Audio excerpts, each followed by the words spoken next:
from the West Coast, beautiful Los Angeles, California. Great day on the beach. And just a few miles from there, it's a great night at Dodger Stadium. It's Game 2 tonight. The Brew Crew and the Los Angeles Dodgers. And in case you missed it, a great ball game last night. The Brewers broke out the whooping sticks. 2 3-run innings and a 2-run inning. They hit 3 home runs in the game. And the decisive blast was Jonathan Villar, a 2-run shot in the 9th. That turned the ball over to Jeremy Jeffress. It wasn't easy for him. He loaded the bases with 2 outs, but this strikeout of Seager to end the game. Jeffress with his 19th save, of the Brewers win the opener last night. And now that sets us up for Zach Davies. 6 innings his last time out, did not give up an earned run against the Mets. He had bookend wins on the homestand after the Brewers win 4-2 at Miller Park last week. And hi, everybody. We welcome you from Dodger Stadium. Great to have you with us here tonight alongside Bill Schroeder. I'm Brian Anderson. We're ready for Game 2 of this 4-game series. And you have to call Zach Davies one of the great stories. His emergence at 23 years of age. He's given the Brewers a real shot in the arm this year. Yeah, he's won 4 straight starts in his last 5 decisions. And when you look at what he started, he was 0-3. He wasn't throwing the baseball very well. Earned run average over 8. Well, he's been outstanding. The Brewers have won 6 of the last 7 starts. Really dealing fastball, changeup. He's mixing in the curveball, but it's the changeup that's really been a difference maker for him. Down and away, establishing fastball in, having a terrific month of June. He's only allowed 2 earned runs in 21 innings in 3 June starts. Davies on the mound. He'll be matching up against Urias, the 19-year-old Mexican-born left-hander. You could win a bet at the water cooler. Who's one of the most productive shortstops in the game? Jonathan Villar, that too. We'll talk about him when we continue from Dodger Stadium.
Milwaukee Brewers baseball on Fox Sports Wisconsin is brought to you by Menards. Save big money at Menards on all your home improvement needs. By your local Toyota dealers. Toyota, let's go places. And by Miller Lite, the original light Pilsner. Cheers, it's Miller time.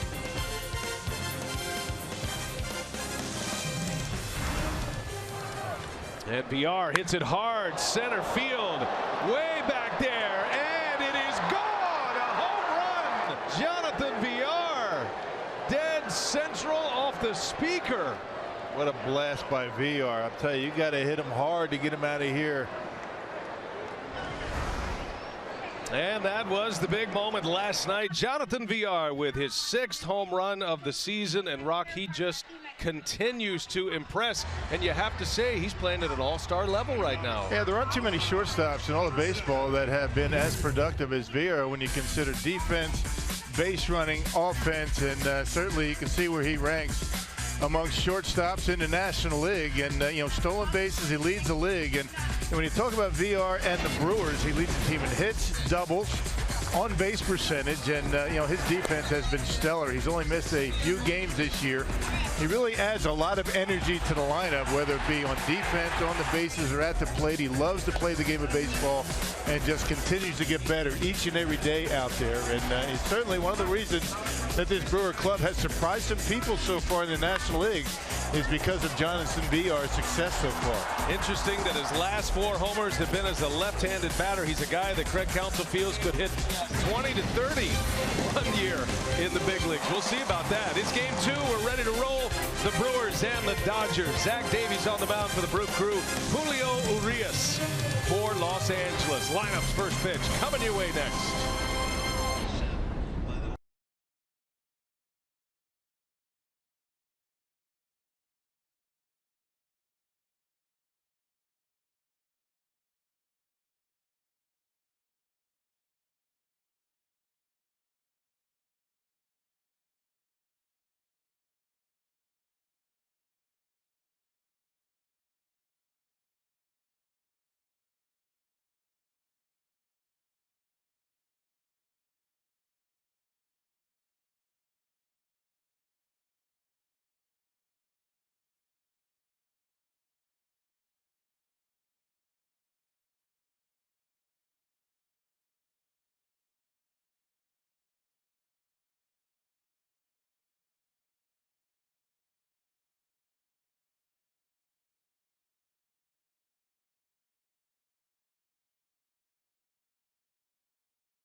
The 19-year-old phenom Julio Urias on the mound for the Dodgers tonight. Many feel his starts are going to be few and far between after this one. We'll see about that. Brewers baseball tonight on Fox Sports Wisconsin, presented by Potawatomi Hotel and Casino. It's a beautiful night in Los Angeles. Let's get right to the starting lineups. Craig Counsell's Milwaukee Brewers batting order is courtesy of Potawatomi tonight. It's Jonathan VR, Aaron Hill, Ryan Braun. In the middle goes Lucroy, Carter, and Perez, with Jeanette, Broxton, and Davies rounding out the starting 9 against the big lefty, Julio Urias. And they're saying maybe 2 more starts before they start to look at his innings limit, Rock, and they're talking about maybe moving him to the bullpen, maybe back to the minor leagues. This is a big start for him to determine what happens in the future, though. Yeah, they have some pitchers coming off the disabled list, but he is a big kid, 6 feet, 215 pounds, only 19 years old. He turns 20 in August. So he is a youngster that has had a lot of success in the minor leagues, trying to get it going here in the major leagues. Got an 0-2 record. He's lost to the Mets, the Cubs, the Giants, and he's picked up his only win against the Rockies. And Dave Roberts has put him right in the mix with some of the best teams in the league as he deals strike 1 to VR, or strike 2 I should say. 1 and 2 the count on the Brewer leadoff hitter. And I like what Dave Roberts said about that. His last start against the Giants, Roberts was asked why is he pitching in all these big games, and that was the national Sunday night game last week, and Dave Roberts said there are no soft landings in the big leagues. It's best to just get him going. He's got the talent, he's got the stuff, and they're not worried about his confidence. He's a pitcher that has a great future ahead of him, and the Dodgers want to be very careful how they work it this year, but their starting rotation is thin right now. They're minus 2 of their key starters, Brandon McCarthy and Hyun-Jin Ryu. And those 2 are expected back shortly, so that's why the Dodgers felt like let's roll him out there now while we need him, and we'll see how many innings he can give us down the stretch. Yeah, they say he has a lot of poise out there. He's a 4-pitch pitcher. You mentioned that start against the Giants. He pitched well. Lost 2-1, 5 1/3 innings, gave up only the 2 runs, and we'll see how he progresses. Goes right after hitting, doesn't walk too many. He's got 7 walks. 4 of those came in his first start. 2-2 pitch, and VR, a little dribbler foul. Now, what a night last night for VR, as we chronicled in our open tonight. If you missed it, he hit the key home run in a tie game in the 9th inning last night, his 6th of the season, and it was no joke. It hit the speaker in center field. It's one of the longest home runs a Brewer has ever hit here at Dodger Stadium in a night game. Yeah, ball doesn't carry very well at night, and he hit it to dead center, the deepest part of the park. Out there amongst the speakers and the TV set out there, and that was a blast in the 9th inning. Gave the Brewers a 2-run lead. Jeffress would come on to save it. There's a swing and a miss, and Urias starts his night with a strikeout of Jonathan VR. Let's check out the Dodgers. Menard's defense. It's a pretty good defensive unit. The Dodgers, 33 errors. That's 3rd best in the National League. You got Justin Turner at 3rd base. He did not start yesterday. Thompson, Peterson, and Venable in the outfield. You got Seager and Utley up the middle. Adrian Gonzalez at 1st. And Yasmani Grandal behind home plate.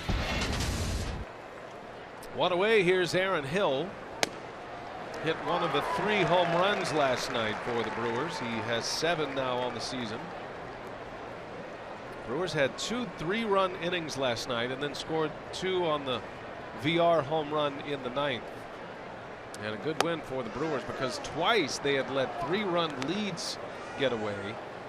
And that's not the kind of game you want to end up in the loss column. So Counsell was very pleased with the way the game ended. The Brewers kept pushing, kept scoring runs, and finally coming away with the win. But it wasn't easy. Jeremy Jeffress was on the mound with the bases loaded in the 9th inning last night. Yeah, 2 outs, nobody on, 2 singles and a hit batter, and he had to get the last out, a strikeout of Corey Seager. But hey, a win's a win. You don't often win games when you commit 2 errors. The Brewers a little shoddy defensively in the 6th inning last night. No, Aaron Hill did his part. He had 2 hits last night, including that 5th inning home run of Casey Fien. That gave the Brewers the lead at the time. Hill's playing a terrific 3rd base as well. He made a number of excellent plays last night again.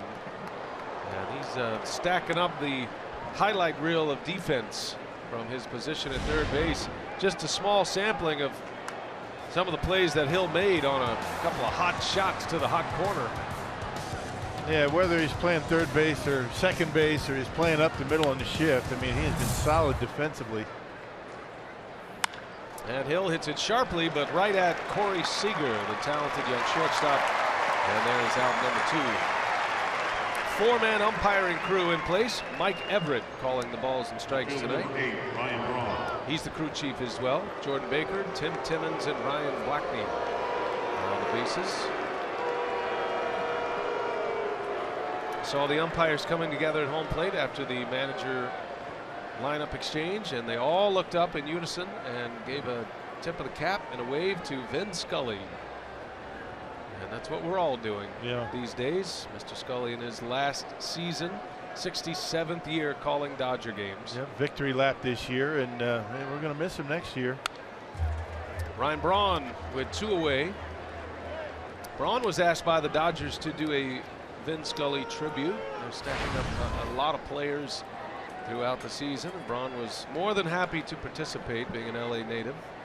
There's the legend himself, and we certainly appreciate him giving us a few moments for our pregame show today, and you're going to see the rest of that tomorrow.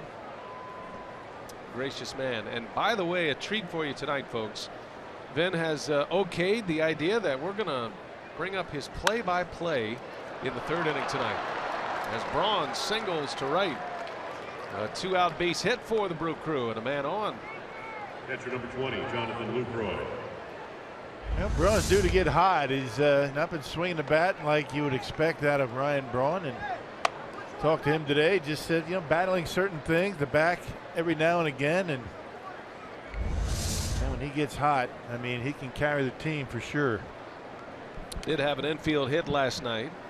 Craig Counsell always feels that Braun is at his best in his hometown here in Los Angeles, and he's put up great numbers here at Dodger Stadium, and he has now hit safely in 20 of 24 career games at Dodger Stadium, or his last 24 anyway. So he extends the inning for Jonathan Lucroy. That was a good sign when Braun hits that ball like he just did into right field. That means he's waiting back. He's feeling strong, comfortable at the plate. Every now and again he'll get that bat started a little bit early when he doesn't feel it so much. Haven't seen Braun run much since he came back from the neck injury. Has 5 steals. He's been caught twice. Stolen base is normally a big part of his game, but I think he's trying to protect the body a little bit. It was a good move by the young Arias. Yeah, kind of you know, lifts that leg in kind of a 45-degree angle toward the line and almost got Brawny leaning.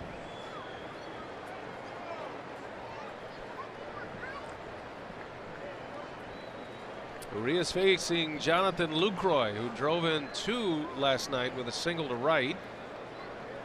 A key hit early, part of that 3-run 3rd inning for Milwaukee last night.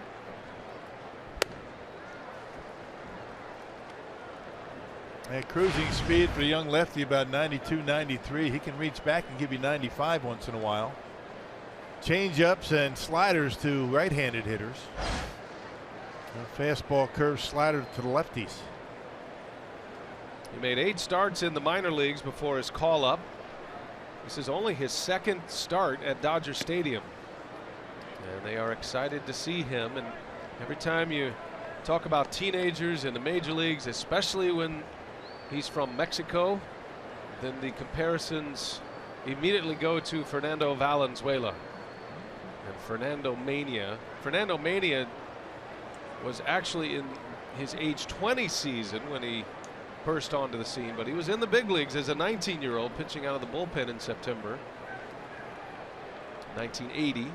1981 was the great year for Fernando, who does radio and television, Spanish television for the Dodgers. Hasn't changed much. You can still tell that that's Fernando.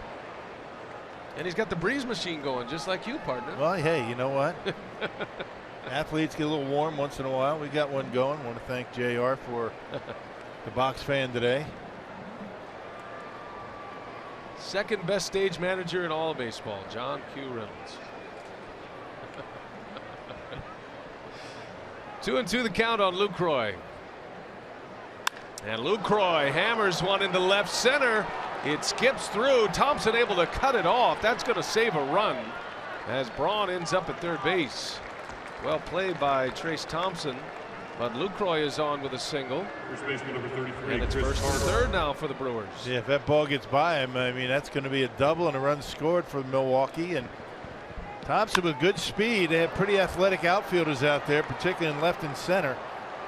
Goes down and gets it, and Braun has to hold up at 3rd base. But Lucroy doing a good job getting on top of that fastball and ripping it into the gap. Back-to-back hits with 2 outs. The Brewers threatening as Chris Carter comes up. speaking of man-sized home runs, we saw one from VR and we saw one from Carter last night.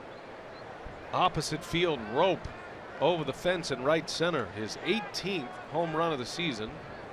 Just 2 off the major league lead coming into play tonight. And it had that special sound to it off the bat. Yeah, breaking ball right there from Fiend, and that was a bullet, a line drive out over the fence in right center. The only question was it going to be high enough, and it certainly was.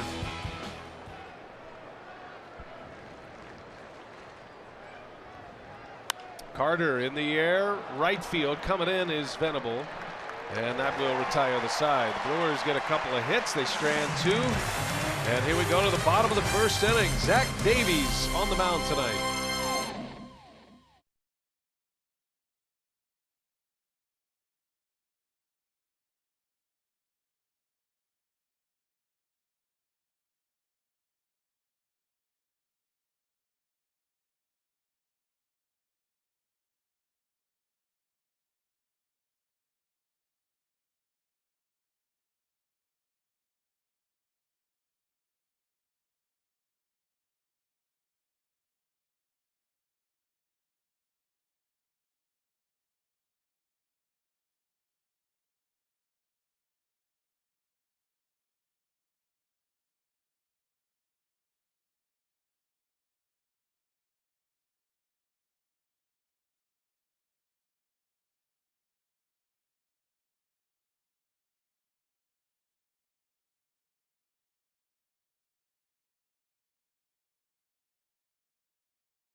Guy up above, Chavez Ravine. Dave Roberts, first-year manager, was an outstanding player, a key player in a postseason for the Red Sox, and comes to the Dodgers from the San Diego Padres, where he was a coach, part of Bud Black's staff there.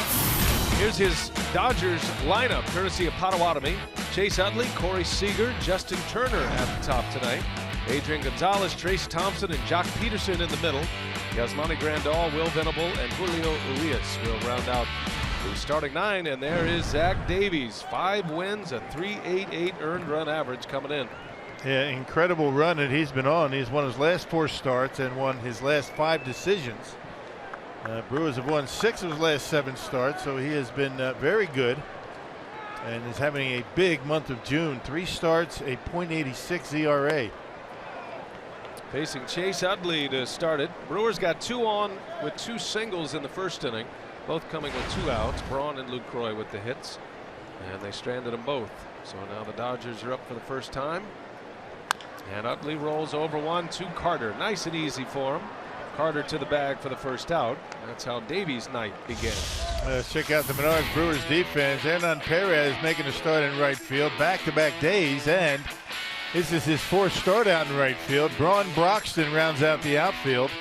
Hill, VR, Jeanette, and Carter from 3rd to 1st. And once again, Jonathan Lucroy hanging the signs tonight. Well, it's good to see Keon Broxton back in the lineup, and a vote of confidence from his manager. Broxton was pretty broken up about 2 errors last night, and then he was pretty ecstatic about Jonathan VR hitting a 2-run home run. Gave him a couple of big hugs in that dugout. Got him off the hook. He's right. Those are the 2 errors that we were talking about in that 3-run 6 for the Dodgers last night. Counsell rolls him right back out there, says that was an anomaly. He's a good defender and building a little confidence in an inexperienced outfielder, at least at the major league level. And good for Broxton. He stood up tall. He answered all the questions and made no excuses. Said he can't make those misplays in a game like that. I'm sure he'll be better for it.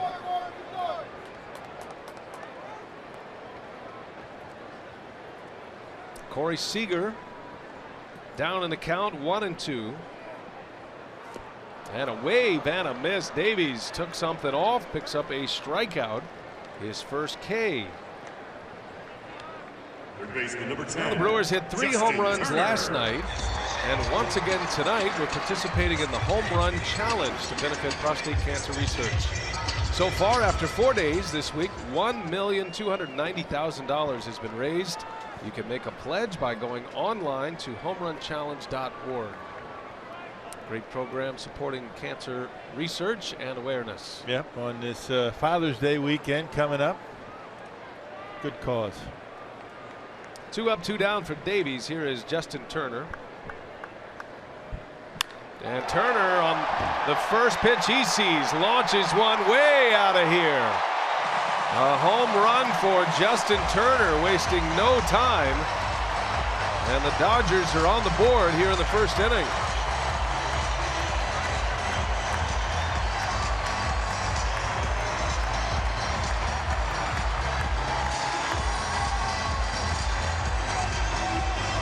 Yep, a cutter from Zach Davies that got a little bit too much of the plate, and Turner hammers it. You can see that pitch down the middle. You can see the spin on it, and Turner, like he knew it was coming.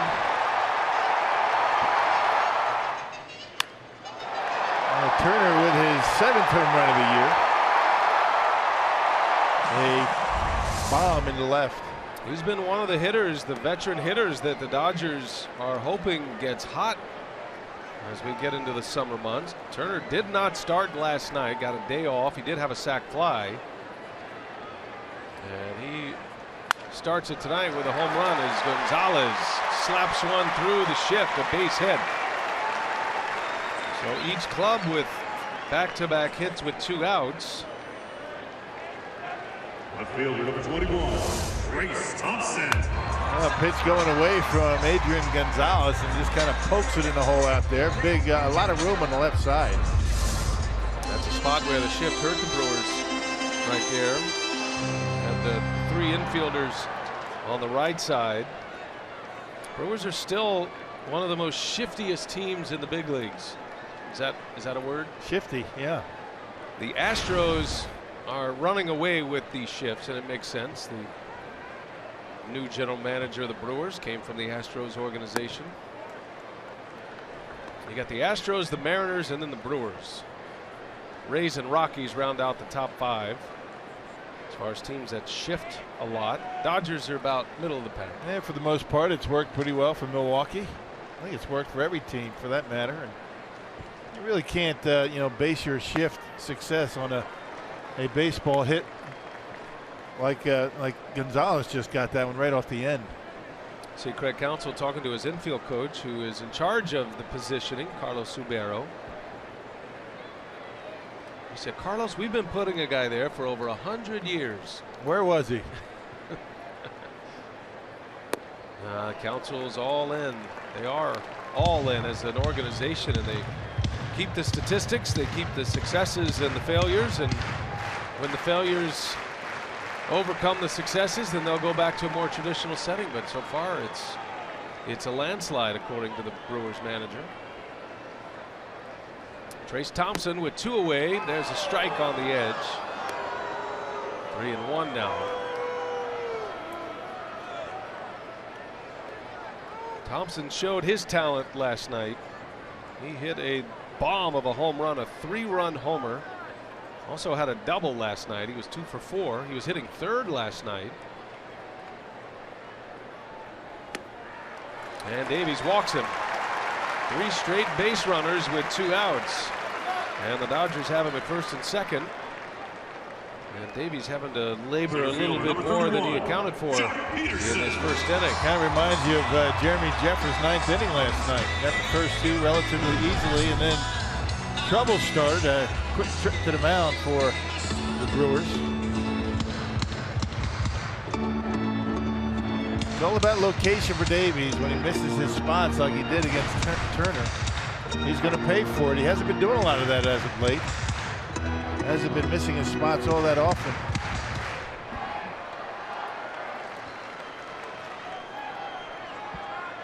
2 on, 2 out. Here's Jock Peterson now.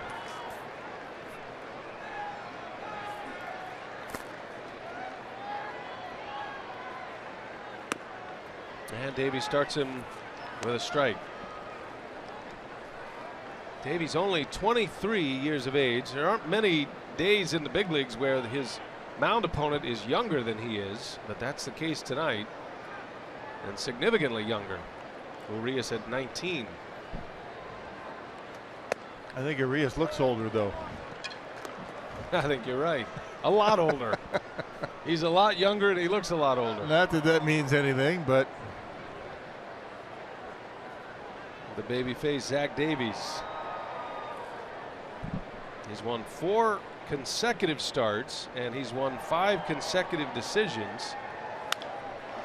And he had Peterson out in front. Pop up, Hill going back, still backpedaling, and he's got it for the out to end the inning. Justin Turner is back in a big way. A home run to give the Dodgers the lead as we go to the second.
All right, Sophia, thanks. I don't believe her at all. I don't think they missed us at all. they're having a good time without us. Big crowds. Craig and Augie and Sophia enjoying their time at Wisconsin Dells. We're glad we can send them there and promote the Dells. What a great place. It is a legendary Wisconsin spot. They come from all over the world to see the Wisconsin Dells and have some fun. Been there many times. A lot of fun. Me too. Urias back to work here in the second inning after 25 pitches in the first. There's a broken bat liner. That's down for a hit by Perez. And it's going to go all the way to the wall. That'll be a stand-up double for Hernan Perez. Hit that hard despite breaking his bat. Hey, you don't see the bat go that far normally when it breaks, and the baseball go all the way down in the corner. Maybe a bad piece of wood. Who knows? Let's see where he makes contact with the baseball. You know, down in the trademark just a little bit, but I mean that bat just broke right in half. Check it out. I mean, got in on him just a touch, but wow, that bat just blew up, but died happy. Double down in the corner for Perez. No, Hernan continues to hit. Last night Perez Had an RBI, did not have a hit in the game, but he's taken advantage of these starts. He's been swinging the bat well.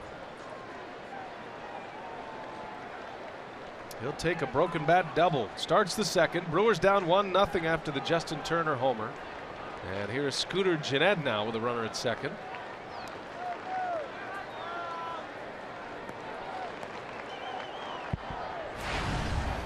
Gennett comes in batting .256.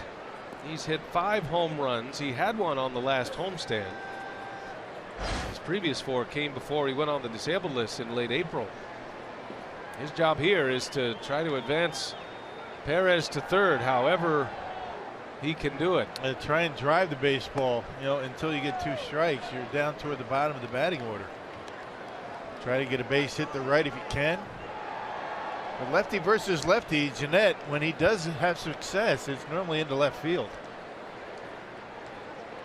Give him a lot of room in that hole between third and short. A lot of room out there. Back-to-back nights. Gennett gets the start against a left-hander. Casimir last night. Urias here tonight. There's a big bender in there for a strike. Yeah, that's a good curveball. All 4 pitches for Urias, very good. That's what I talk about, the poise that he has, not afraid to use off speed when he's in trouble. And that is a big bender. Gennett will file that one away in the mental cabinet. 2 balls and a strike. And another one rolled over foul. Urias was pitching well against the Giants last week, that Sunday game. He was rolling along until he gave up a 2-run home run to Brandon Belt, a left-handed hitter. And it was that same curveball. He had buckled Belt's knees the first time he showed him that curveball, and then he flipped another one up there and Belt launched one out. But he did go 5 1/3 and only 2 earned runs in that game. And Rock, that was the first time in the big leagues he had pitched into the 6th inning. Yeah. He still has yet to have a game where he's thrown more than 86 pitches in the big leagues in his 4 starts. Yeah, they're keeping an eye on him. I mean, he's pitched well. He throws a lot of strikes, doesn't walk many. They'll ask if he went. He did. And Gennett strikes out for the first out of the inning. And just couldn't lay off that breaking ball. And Gennett not able to get the job done and get Perez over to third base. Curveball and slider for Urias. Matter of fact, we're talking about the home run by Belt. 2 of the 4 that Urias has allowed have come against left-handed hitters.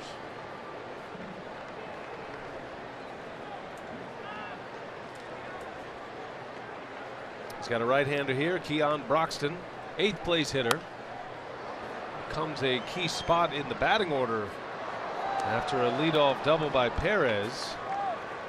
If Broxton can't deliver the run, you got the pitcher coming up next. That's typically a way out of the inning. Broxton had a hit last night, had an infield hit. And he's starting to look a little more comfortable and confident at the plate.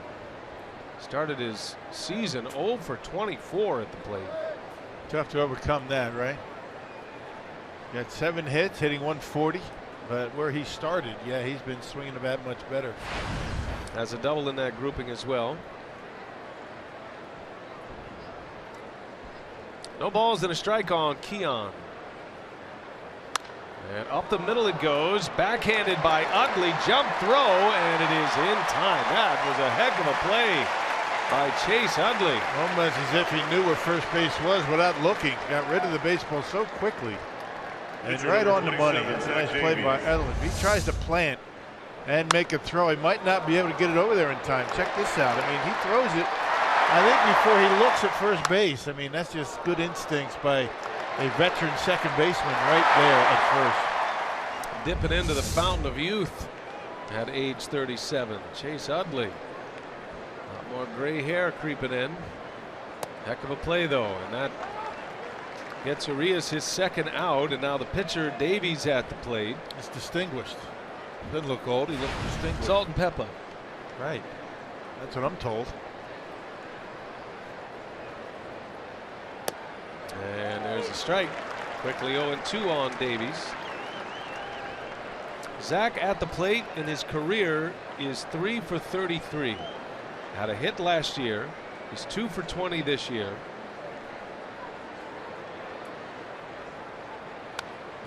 Pretty good hack. Fouls it straight back in that 94-mile-an-hour fastball. Well, you never know. Perez is at third base hoping for a wild pitch or something in the dirt. He's on his toes ready to run in case it is not blocked. 0-2 pitch, and down he goes. Back to the heat. A strikeout to end it. Urias has 3 punch-outs already. 1-0 Dodgers.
In Los Angeles, they're having some fun out on Santa Monica Pier tonight.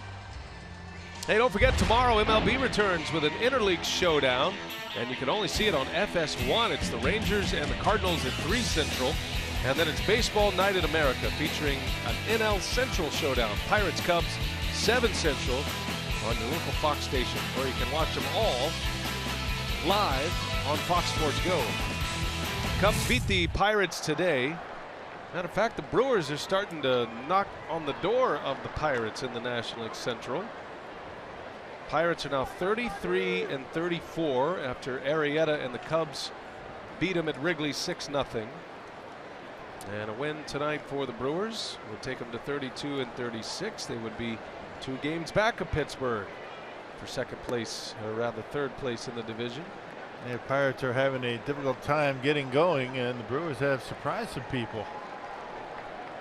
Brewers snapped a 3-game losing streak with a win yesterday, but coming off a 4-2 homestand. 5 games under. Yasmani Grandal starts it for Los Angeles. Bottom of the order here for the Dodgers. Grandal, Venable, and Urias.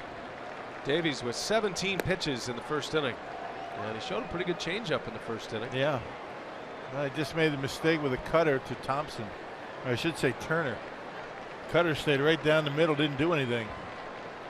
Turner hit that first pitch he saw out into the bleachers and left, and that ball is hit well way back in right field, and Perez reaches up and makes the catch just in front of the wall. I tell you, Hernan Perez, a shortstop by trade. It's not always pretty, but he's getting the job done. He's getting him in his glove. Yep, feeling for the wall as he got out there. That was a 2-seam fastball. Grandal waits back long enough, hooks it, a little top spin on it, which is what kept it in the ballpark. But when you play deep like that, going back on the ball becomes a little bit more easy. And Zach Davies saying to his catcher, I just got away with one. And you can do that here at Dodger Stadium every now and then. Yeah, when you're uncomfortable in the outfield, you play deep, and that's why Perez is so deep out and right, especially with the left-handed hitters up there. 1 out for Will Venable. See how deep the Brewers play in the outfield. All 3 run well.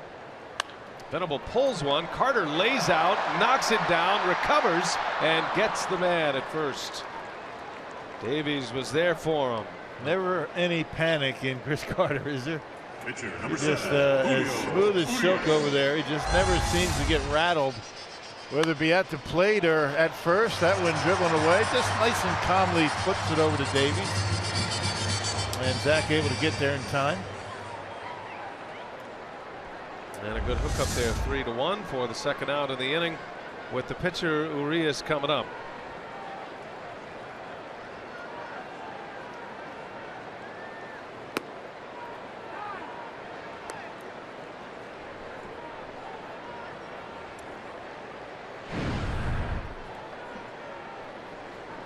These 2 pitchers making their first career appearances against these respective teams. Davies against the Dodgers, first time he's ever pitched at Dodger Stadium, and Urias with his first matchup against Milwaukee. And a big swing and a miss. You can tell he has some skills as a hitter. I don't know if he'll hit or not. That doesn't always translate to hitting big league pitching, but he knows what he's doing at the plate. And Davies treating him as such. Dropped a changeup in there on him to strike him out. Get him the ace stuff his first time up. 3 up, 3 down inning for Zach.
Fox Sports Wisconsin is brought to you by Hupy and Abraham. 1-800-800-5678. Hupy and Abraham. Tell them you mean business. Hollywood Land. Not too far from there. Chavez Ravine, home of the Dodgers. It's going to be warm this weekend. Temperatures are going to be soaring into the triple digits maybe. Carsoup.com trivia tonight. Where did the Dodgers play when they first moved to Los Angeles? And don't say Los Angeles. We know that. What stadium did they play? That's what we're looking for. I could hear the wheels spinning already. You think people are actually thinking that? Yeah, I do. I really do. Top of the order, Jonathan Villar, and he'll swing at the first pitch. A pop-up to Gonzalez. And Gonzalez, actually, it's going to be Utley who takes it from him. 1 pitch and 1 out for Urias. Maybe Craig and Ogie. I imagine they're bellying up somewhere to some local establishment at the Dells. You know, no post-game show tonight. A little bit late for those guys. Aye, you know? That's right. You know, it's 2 hours later for them. And so when you say belly up, I mean, you really mean the traditional version of bellying up. Right, right. Well, Yeah, we're not talking about an ice cream joint. Although they got some great ones at the Dells. Yes, they do. They looked like they were having a good time. They really did. It was loud there. A lot of rock chants. Yeah. Be a good place to sell a few books, Rock. Yeah. Pre-game show. Had a good time with them. Did you send a box of books with the fellas? No, I didn't. No. See, Don't want to have it be all about me all the time. That's a rookie author right there. Yeah. I should have. Here's Aaron Hill. Big curveball misses. Did you know Rock wrote a book? If These Walls Could Talk. It'd make a fine Father's Day gift. I know. Don't delay. Operator standing by. As Hill draws the walk, so there's a base runner for the Brewers. They've had at least one in each of the first 3 innings. Hey, a week from today, it's the second free shirt Friday of the summer as the Brewers host the Nationals. On Friday, June 24th, and all fans receive a camo ball and glove T-shirt courtesy of Hupy and Abraham. Visit Brewers.com for tickets. That might be my favorite logo to date. The camo? The camo inside the ball and glove. Right. I'm in for that. Here's Ryan Braun now. 1 out. Runner at first. Brewers down 1-0. Justin Turner homered in the first. Don't forget, next inning, we're going to pipe in the play-by-play broadcast from Sportsnet LA to listen to Vin Scully call a half inning of Brewers-Dodgers baseball. And we very much thank Mr. Scully and Sportsnet LA, and that'll be the best half inning off we have had all year. That's going to be a tough act to follow. It doesn't put us in the best position. No. After that. Braun, a swing and a foul. Braun's got a lot of friends and family here again tonight. He had a stacked pass list last night. His brother Steve was here, his parents. He lives in Malibu now. He's from Granada Hills, Mission Hills, officially, but played his high school ball here in Southern California, Granada Hills.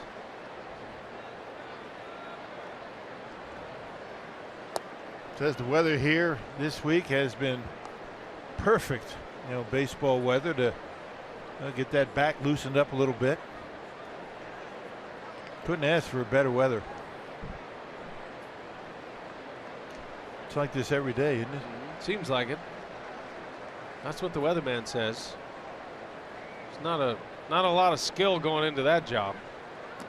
Braun takes one low. It's another curveball. 2-2 the count. I mean, here in LA, not, you know, like Wisconsin meteorologists. Now they earn their paychecks. Challenge, yeah. Something up there is probably having something to do with weather, although that palm tree looks like it's had better days. Looks like it's fried. 2-2 pitch and a line drive, a base hit to right. And on the move is Aaron Hill. He'll go all the way to third. Braun's taking the opposite field approach against Urias. First and third with 1 man out. Yeah, and that's when you know, and I said that after his first hit, you know when he's waiting back like that, trusting his hands, feeling comfortable up there at the plate. Back must be feeling good today, and able to rip that one over the head of Gonzalez and into right field. Aaron Hill able to get all the way around to third base, so the Brewers in business with Lucroy coming up. Nobody does that better than Ryan Braun. Now look at the hits to center and right. Very balanced spray chart for Braun. I'm talking about taking that high fastball away, getting on top of it, and lining it to right field. And Lucroy is pretty good at that himself, and so now Lucroy with a chance with 2 on and 1 away. Lucroy had a hit his last time up, pulled one into left center. There's a strike.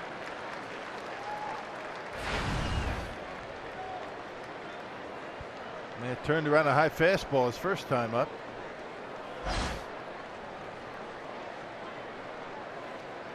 Lucroy swinging a great bat on this road trip. Had 5 hits in the San Francisco series, including 2 on Wednesday in the day game when he started at first base. Oh boy, they got Braun picked off. Utley cuts him off. Quick tag, and that is a no-no. Boy, Urias, that's a tricky move. And Braun makes a base running mistake for the second out of the inning. And not even running. He wasn't going anywhere. He just got fooled on the good move by Urias. A 19-year-old, I mean, that's good mound presence. And able to pick off Braun easily. He wasn't running. He was just trying to get a secondary lead, and the Dodgers able to get him easily in the rundown. Braun's a pretty good base runner. He rarely makes mistakes on the base pads, but that was a big one. Now 2 outs. That will officially go as a caught stealing since Braun broke towards second base. 2 outs, runner at third. And a spot where Lucroy is hoping to pick up his teammate. That's a heck of a move. That's one of the better moves that you'll see to first base. That had shades of Andy Pettitte written on it. Yeah.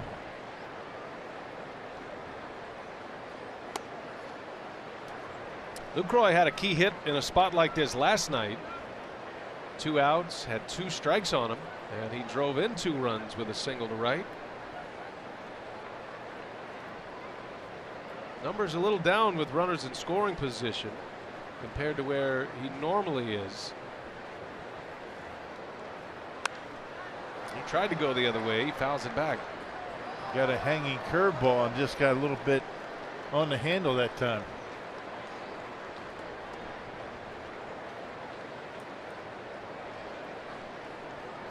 Lucroy back to his all-star form this season. Healthy. He's been there from the get-go. He's caught a lot. Lucroy is catching his 55th game, at least as a starter. His 55th start behind the plate. And a swing and a miss. Down he goes. Got him with a fastball. The inning is over. 1-0 Dodgers. Vin Scully will carry us through the next half inning.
Where did the Dodgers play when they first moved to Los Angeles?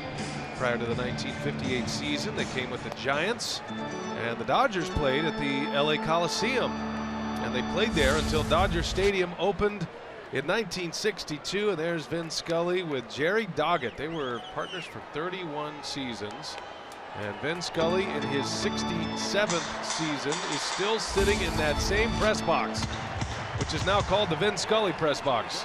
And let's listen in to the maestro. An excellent play on a ball hit up the middle with the bat grounded out in the first inning, so he's 0 for 1. First pitch to Chase, high and away, ball 1. 1 run, 2 hits for the Dodgers.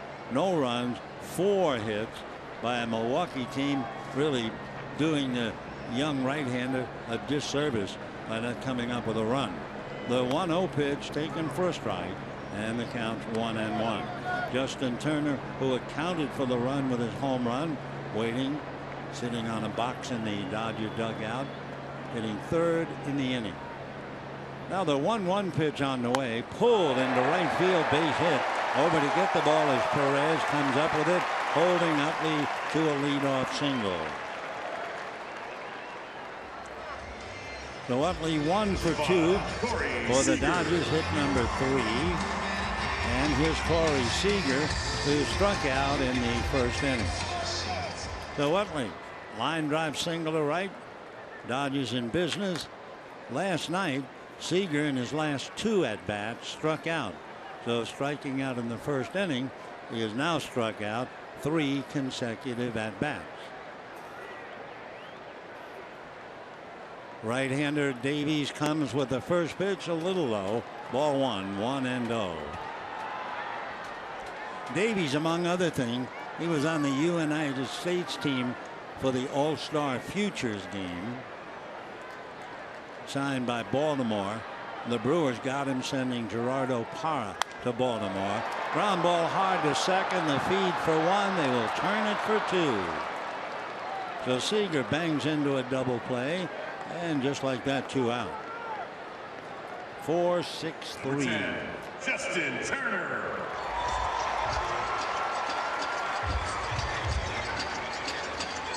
Dodgers in a struggle facing the Central Division. This is the 12th game in that division, and the Dodgers are 6-5. Justin Turner, in his first 39 games, hit 1 home run.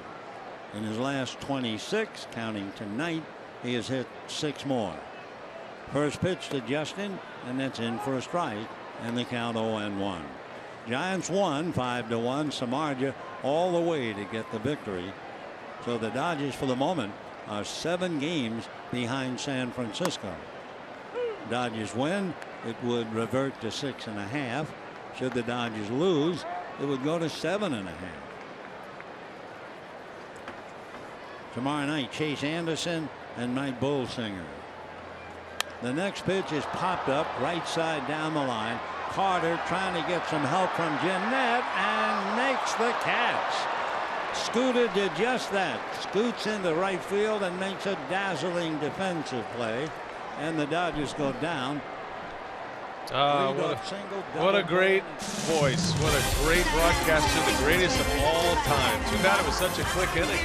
Not too bad for Zach Davies, though. Nice catch, Scooter. Called by Ben.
We head to the Brewer half of inning number 4. And a reminder that tonight's game between the Brewers and the Dodgers being broadcast on AFN. the American Forces Network, broadcasting to the U.S. Armed Forces, serving around the world on land and on ships at sea. We welcome all of you watching us tonight. We thank you very much for your service to our country. They honored a man who served at the Battle of the Bulge here earlier at Dodger Stadium. And what a great moment that was, and what an ovation from this big crowd here at Dodger Stadium. Really have to cherish our World War II veterans, and it's getting to the point where there's not that many left. You know, we featured one in Milwaukee that was there on D-Day. Lloyd Sorensen. Chris Carter starts it for the Brewers. I feel a little inadequate after listening to Vin Scully call the same game that we are. Right. We got to do the best we can, though. I'd rather just listen to him call the whole game, but they won't let us do that. Territorial rights. Right, of course, yeah. And I don't think we can afford Mr. Scully anyway, as Carter strikes out for the first out of the inning. But it's nice to get him for a half an inning anyway. There's just been nobody better ever. I did an interview with him earlier today, and I said I have two thank yous for you. My first thank you is sarcastic, as in thank you for ruining it for the rest of us because you're the greatest of all time. And then the other was a sincere thank you for not only being the soundtrack of baseball, but making the game great. 67 years. There's always been Vin Scully at the mic calling a baseball game in my lifetime. And just being a great man, a great person, a good person, a humble man, and has been a credit to this game of baseball for sure. It's his farewell season. Last time the Brewers are here in Los Angeles. And there are streams of people who are coming up to him every day, including us. And he's gracious with everybody. He understands what his legacy is and what his role is. But he always flips it. The conversation always ends up about you. He didn't want to talk about himself. No. You ask him about how he feels or what's going on with him, he just feels uncomfortable with that. Yeah. You know, he spent a lifetime talking about other people. In his mind, it's never been about him, but it certainly has been. And we love every minute we get to spend with Vin Scully. We'll cherish those moments because they're going to end. He won't be at the ballpark next year, and that's sad.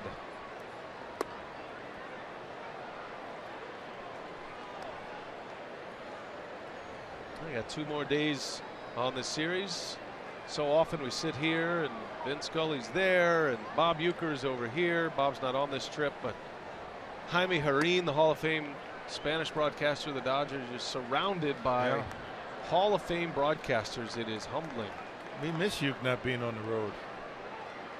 I know he's watching. We miss you, Uke. There's Jaime Jarrín all the way on the left, calling the radio for the Dodgers. There's a called strike 3, and Perez is out, and Urias is gathering up the strikeouts now. He has 6 punch outs, and he struck out the last 3 for the Brewers. He's got the first 2 out of the 4th. Season high for him, 7. He's done it twice. And that curveball right on the outside corner, the backdoor variety, catching the outside corner on Perez.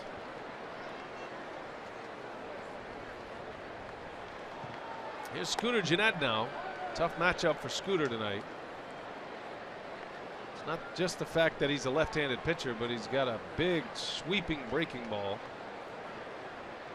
I noticed a little bit of Clayton Kershaw in that move for Urias before he pitches. It's not quite as pronounced, but as he's getting the sign, as he's ready to deliver the pitch, he raises his arms high above his head. It's just like a big cleansing breath. Clayton Kershaw does the same thing. Not a bad guy to pattern your game after. It's unusual to have a team that has 3 left-handed starters. That's what the Dodgers have right now.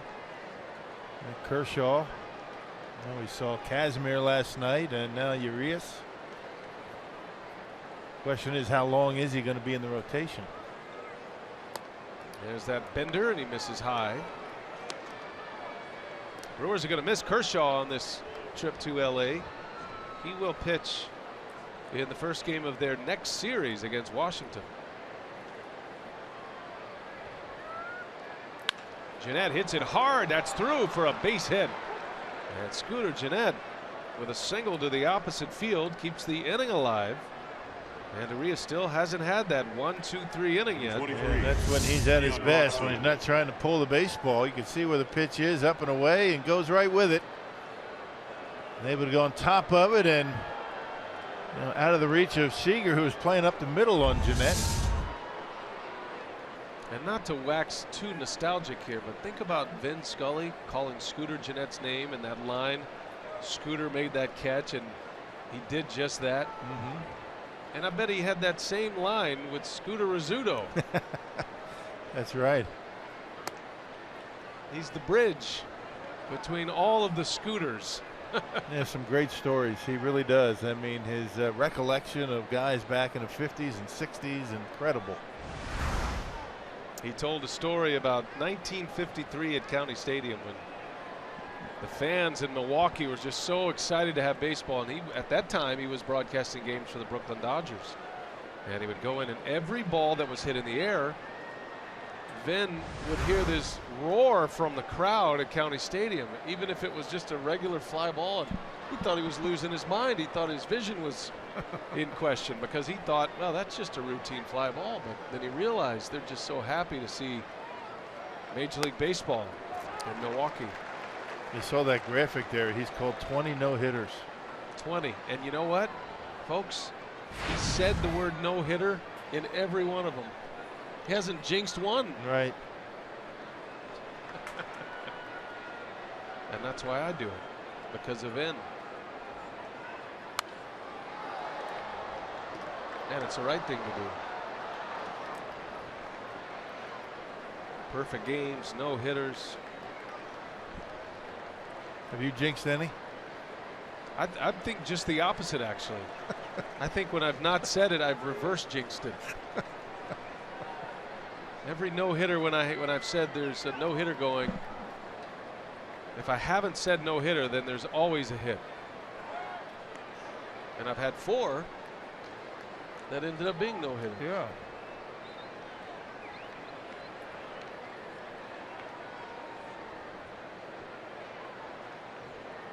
Brewers have come close on a couple of occasions. What, 3 occasions this year? No hitters.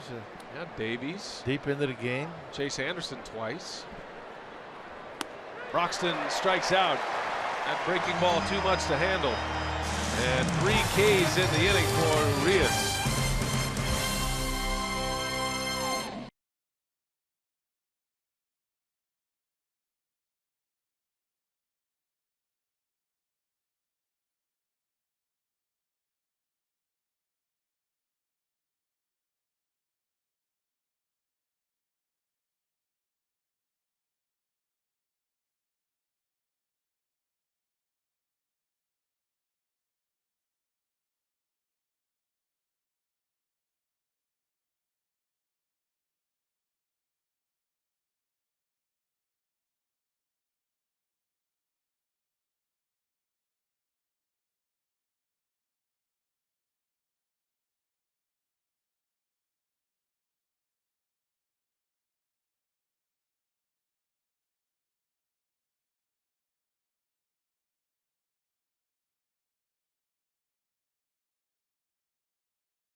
We were middle class, maybe a little bit lower than middle class, lived in a fifth floor walk-up apartment. I think the rent was $42 a month, admittedly a long time ago.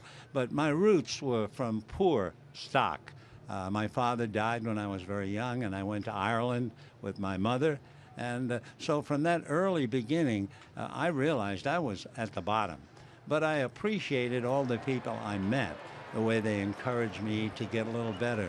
Even the nuns in grammar school would make sure, since I said I wanted to be an announcer, they would make sure that every day I would be up reading something or speaking aloud to the class. Just an excerpt from our interview earlier today with Vin Scully. You can hear the remainder of that tomorrow. It's about a 5-minute interview. We'll put the whole thing up for you after the weekend, but very gracious to do that with all of the requests that he's been getting.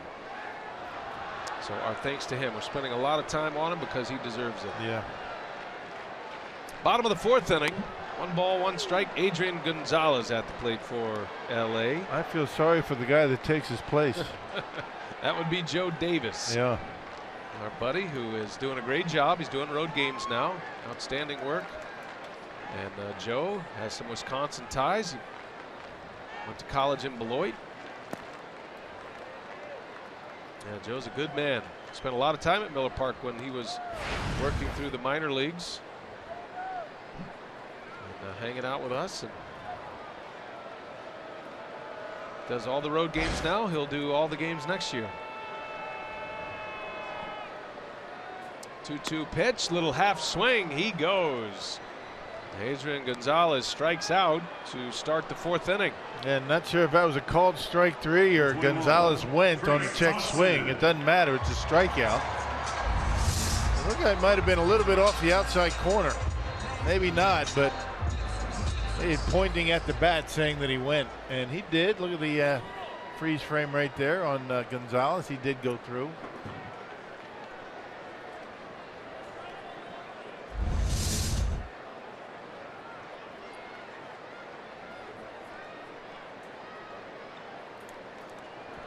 Thompson takes a strike. There's that little sinker. That sinker and changeup have the same movement. It's just a difference of speed, which makes it even more difficult to pick up as a hitter. Still barking in that Dodger dugout. That'd be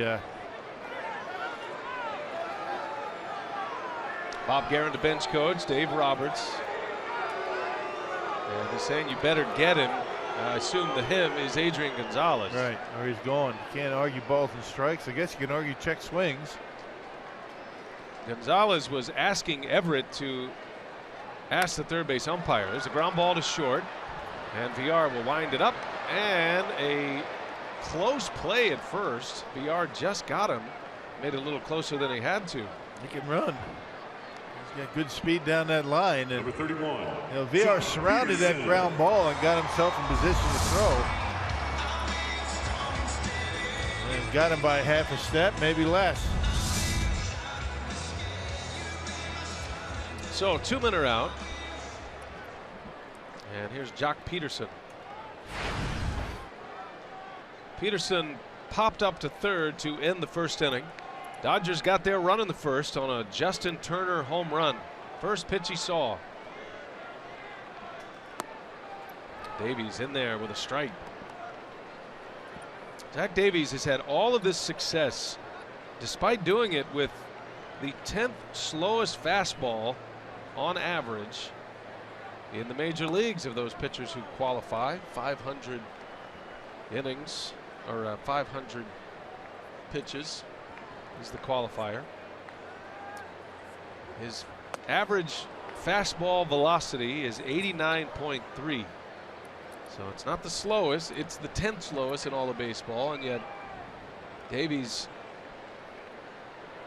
masters all of his pitches, and that changeup makes that 89-mile-an-hour fastball look about 93, and that's really all he needs. No, it's not the velocity that is why he's successful. It's the movement and location. Big movement, puts it where he wants to, keeps it down for the most part.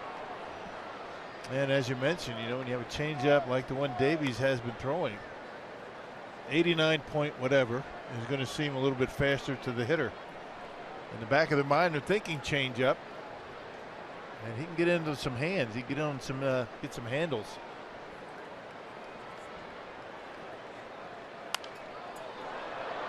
By comparison, the fastest fastball on average is Noah Syndergaard of the Mets.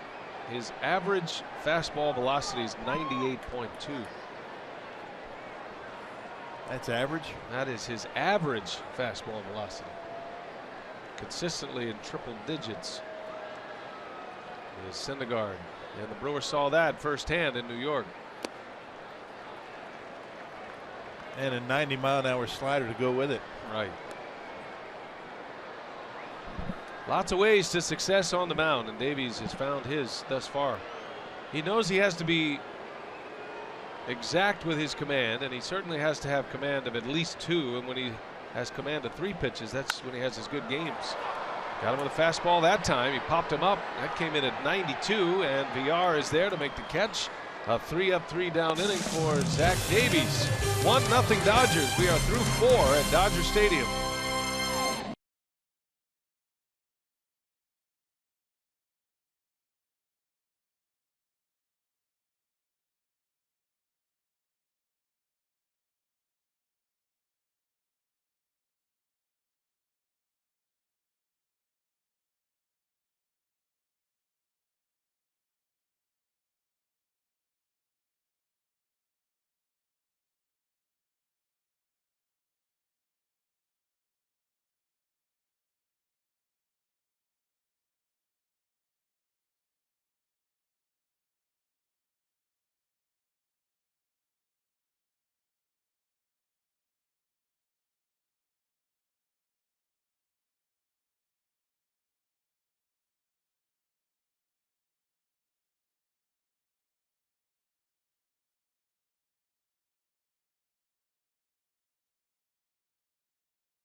Looping water slide in the country and the largest in the world, the Scorpion's Tail at Noah's Ark.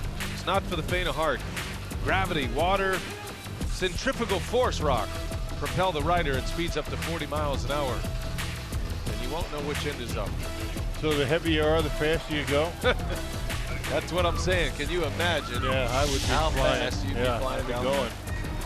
Beautiful moon, clear shot, clear sky. As the sun sets here in Los Angeles. Boy, the colors, the pictures, the vistas here are stunning. Look at that sky. Lights are up full candle. Brewers and the Dodgers, game 2 of the series. 1-0 Los Angeles with a home run by Justin Turner in the first. Came with 2 outs in the first. And now it'll be Zach Davies, the pitcher, to start it for Milwaukee. Julio Urias has 7 strikeouts. He's done that twice, coming each in his last 2 starts. It's the Rockies and the Giants. Dodgers said they'd stretch him out to about 100 pitches tonight.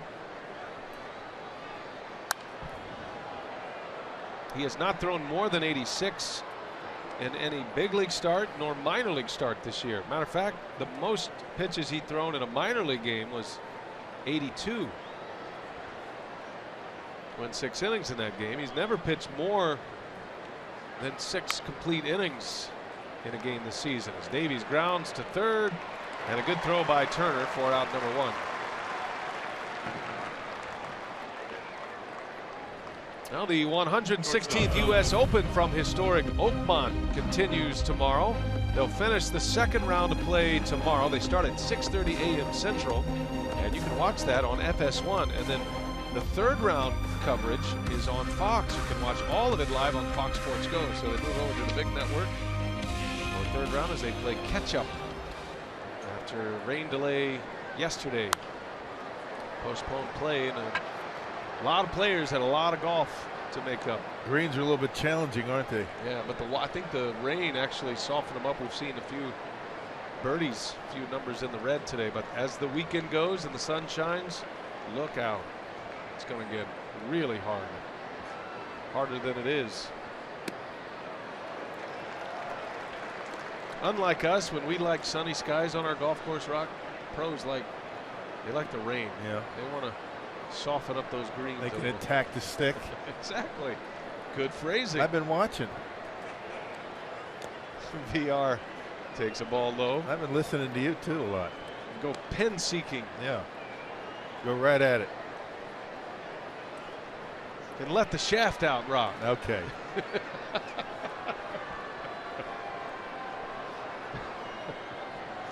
1-2 pitch. Little tapper back to the mound. Urias makes the play for out number 2. Any other ones you want to throw out? Well, there is the one that we use every now and then with you on the golf course. And that is? Tell the people what it is. Golf's not for everybody. That's the one.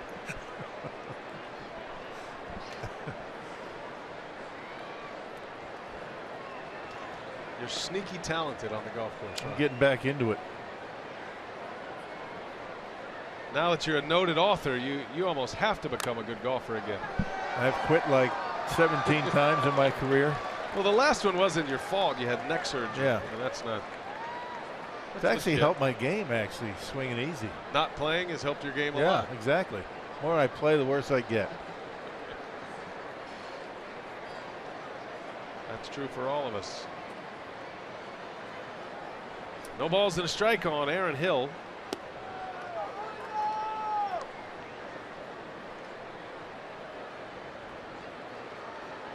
Hill walked his last time up. He's 0 for 1.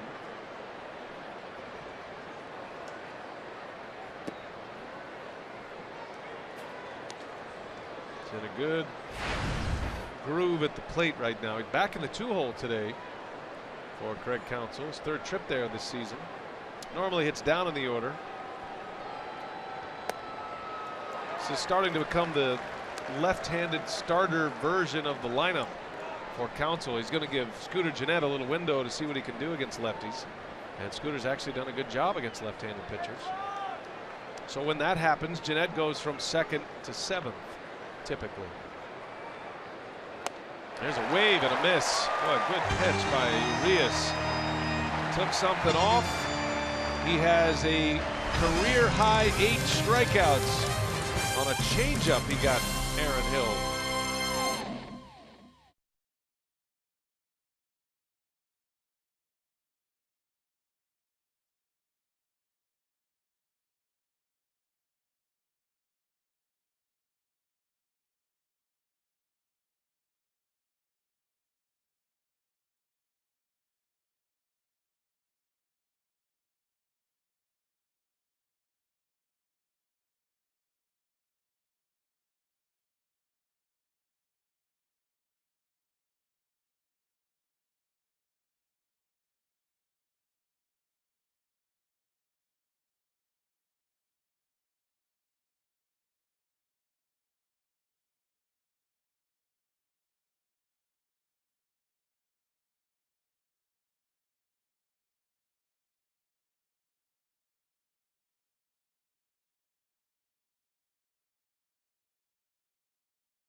High fives. What a story he is. See that left eye. He had cancer in that eye. That's why he wears the goggles on the mound. Overcame that, got through that, had surgery to remove the cancer, and here he is in the big leagues, thriving. It is a short start, though. They're trying to protect his innings. It looks like he's out after 5. Hey, the Brewers Community Foundation will host its annual 5K Famous Racing Sausages Run Walk Saturday, July 30th.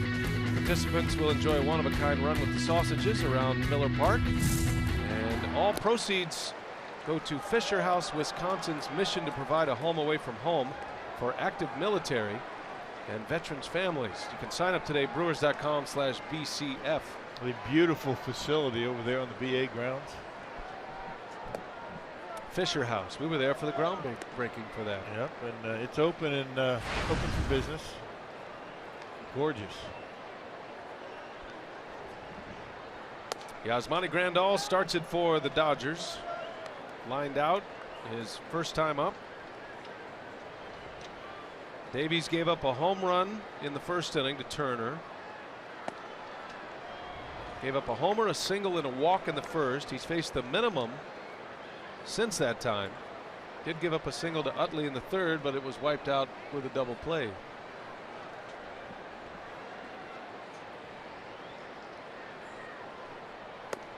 And Grandal with a swing and a miss. Dodgers do have activity in their pen. Urias is apparently going to be taken out after 5 innings, 8 strikeouts, which is a new career mark for him in his 5th major league start. And he got strikeouts on a variety of pitches here today. He showed a lot of poise and was able to work all 4 of his pitches pretty well. There's a swing and a miss. Davies with a punch out. He gets Grandal. Strikeout number 4 for Zach Davies. Yeah, 1 mistake, and that's the only thing between Zach Davies and a bunch of zeros. Gave up that solo home run to Turner in the first, and there's that fastball you were talking about. Doesn't have to be 97 miles an hour, but when you have all that other stuff working for you and you're putting it right where you want it, that 89 to 91 is going to get by hitters.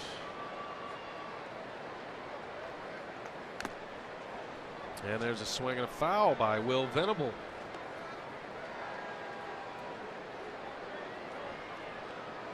Davies has shown great poise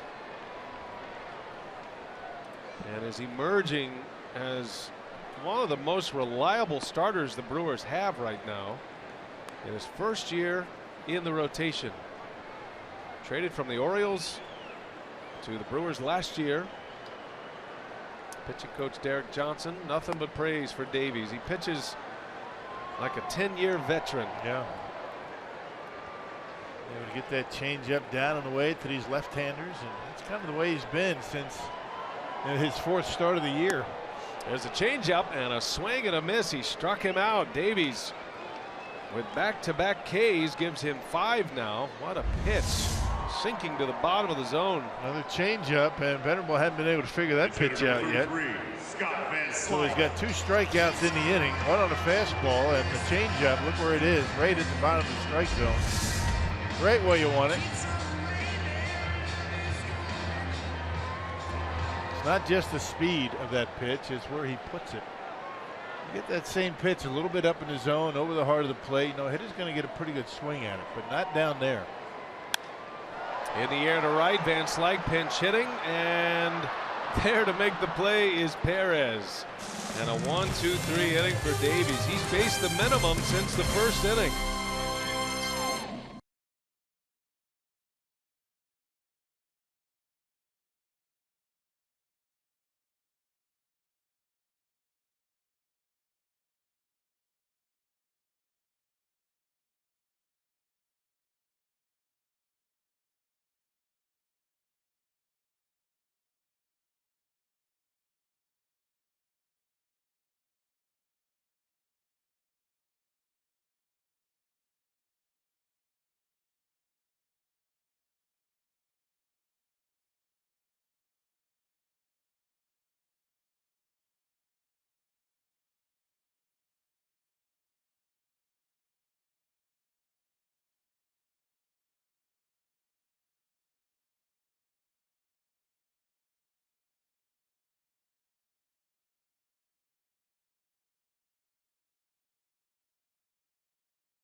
MLB returns with an interleague showdown. You can only see it on FS1. Rangers, Cardinals, 3 p.m. Central. And then it's baseball night in America. Pirates, Cubs, 7 Central on your local Fox station. You can watch all of it live on Fox Sports Go.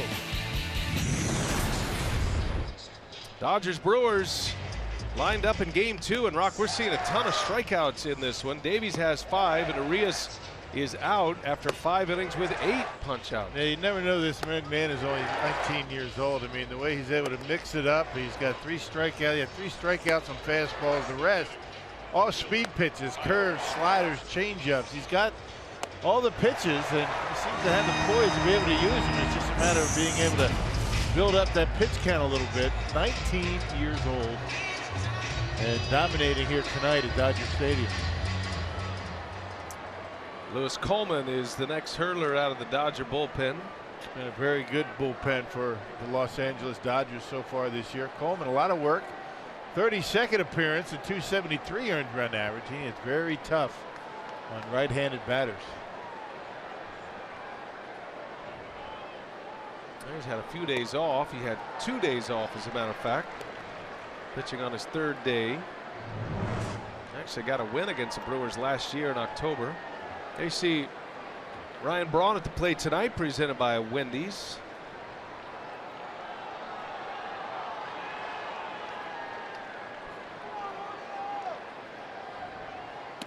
He slings it in, misses down and away. Yeah, throws across his body, and right-handed batters really have to concentrate on staying close, keep that front shoulder from opening up.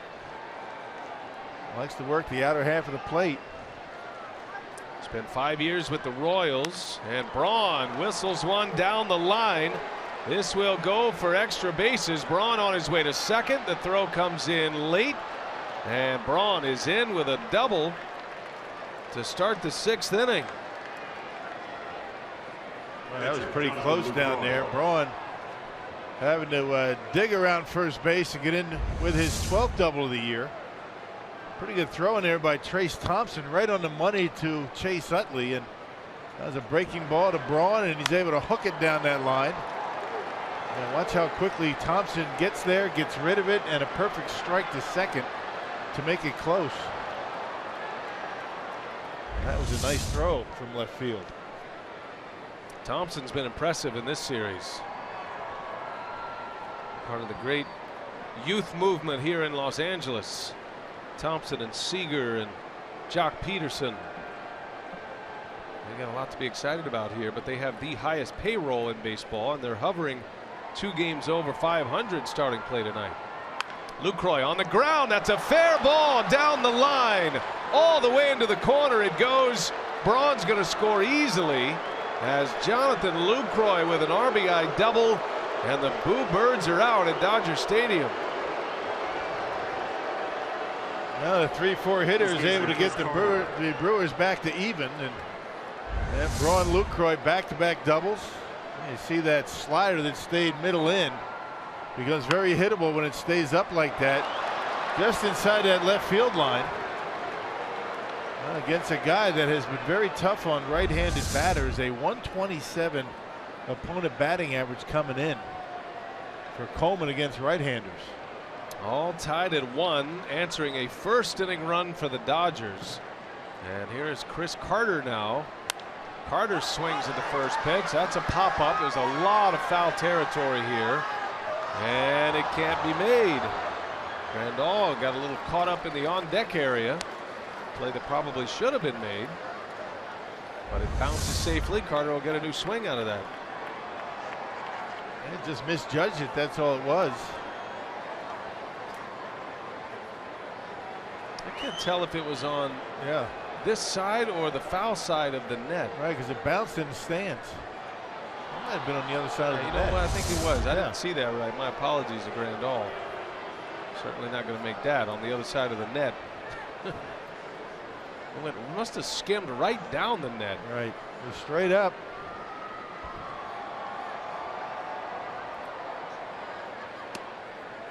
That would have been a great catch.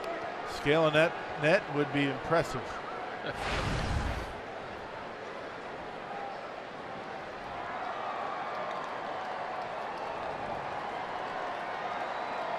1 ball, 1 strike on Carter. He's 0 for 2 tonight. Strikeout victim his last time up. That slingshot delivery by Luke Coleman.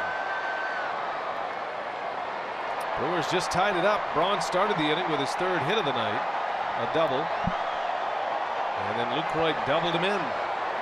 Lucroy now with 34 runs batted in. 3rd most on the club. Carter bounces one foul. You're looking at the RBI leader for the Brewers. Carter leads the club in homers with 18 and RBIs with 43. Well, trying his best to just keep that front shoulder closed and drive one into center field. Sometimes it's difficult to do against a guy like Coleman, slinging it across his body like that. Way outside. I'd imagine he is very difficult to catch. Well, especially when he throws him about a foot outside.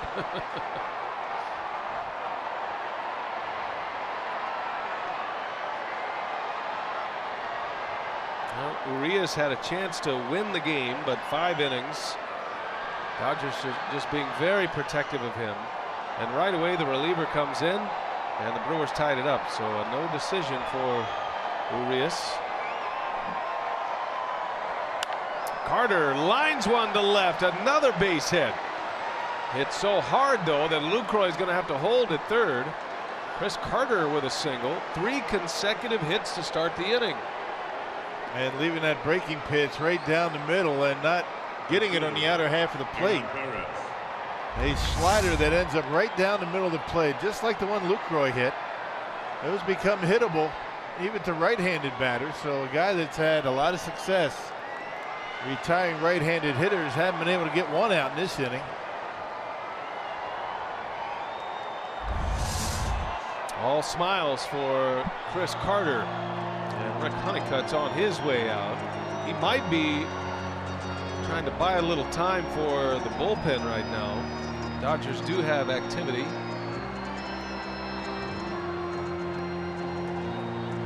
Hey, it's a great weekend to make it out to the ballpark next Friday through Sunday as the Brewers return home to take on the Washington Nationals in a series featuring a Free Shirt Friday, the annual Negro Leagues Tribute Game, Greg Vaughn Bobblehead Day, and more. Get your tickets at Brewers.com. So a meeting at the mound, you saw the Dodger bullpen and Adam Liberatore getting loose, the left-hander. It's going to be Hernan Perez. Good start to the inning for the Brewers. A run is in, 3 straight hits, nobody out, and runners at the corners for Milwaukee.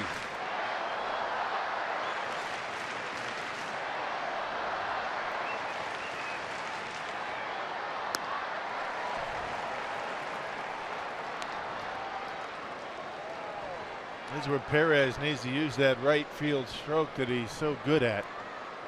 Taking that pitch, he stays on it, just drives it into right field. That's his money spot. Dodgers play him straight away all the way around. Shows bunt and bunts through it. The safety squeeze is on. Perez might have done that one on his own. You never know. Council's not a manager that calls for many squeeze bunts. He's trying to bunt for a base hit is what he's doing. Then have Lucroy read that bunt to see if he could score or not. 0-2 the count now on Hernan Perez. Scooter Gennett due next. And he got him. Well, Coleman, whatever was said in the mound meeting, it worked. Rick Honeycutt gave him the right message because he comes back with a 3-pitch strikeout. Well, that was the only strike that he threw. Hernan Perez right there. The first 2 strikes were way off the corner. And now the manager, Dave Roberts, hustles out. He's going to make a pitching change. So Roberts will play matchup with Gennett coming up. Key spot in the ball game. Liberatore, the lefty's coming in. Brewers have him at the corners with 1 out and a run in.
Fox Sports Wisconsin is brought to you by Miller Lite, the original light Pilsner. Cheers, it's Miller time. And by the Wisconsin Lottery, reminding you to please play responsibly. Well, Dodger Stadium here. The Brewers have tied it. They have 2 on the corners with 1 out. Scooter Gennett's coming up.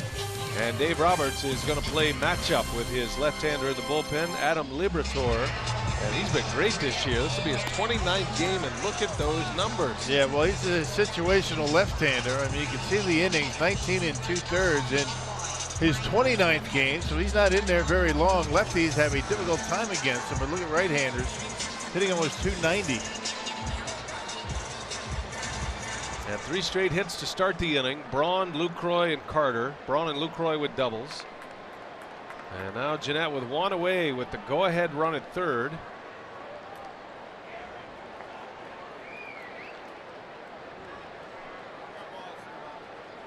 Gennett had a hit off the left-handed starter Urias his last time up. Opposite field single. And he chases one. He made up his mind there, didn't he? If he said, I'm getting a fastball, I'm hacking.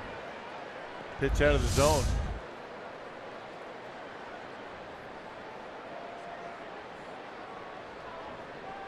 Tied him up. Strike 1 to Gennett. Dodgers are going to play for a double play to end the inning up the middle. Looks like their corner infielders, at least at third, would have a decision to make. And if it's hit down the line, Lucroy's got to be heads up at third base. Can't get caught too far off the bag. The outfield's still playing very deep. I'm amazed at how deep Peterson plays in center. Even for Scooter Gennett, he is way back there in center.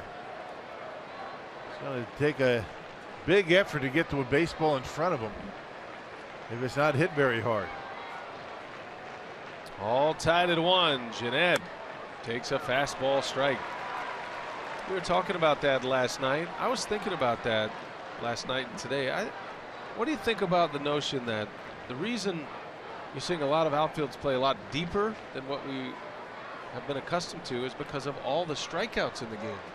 How many hitters shorten up and try to dump the ball into center field or shorten the swing to avoid the strikeout? Well, you hope Scooter's one of them right here.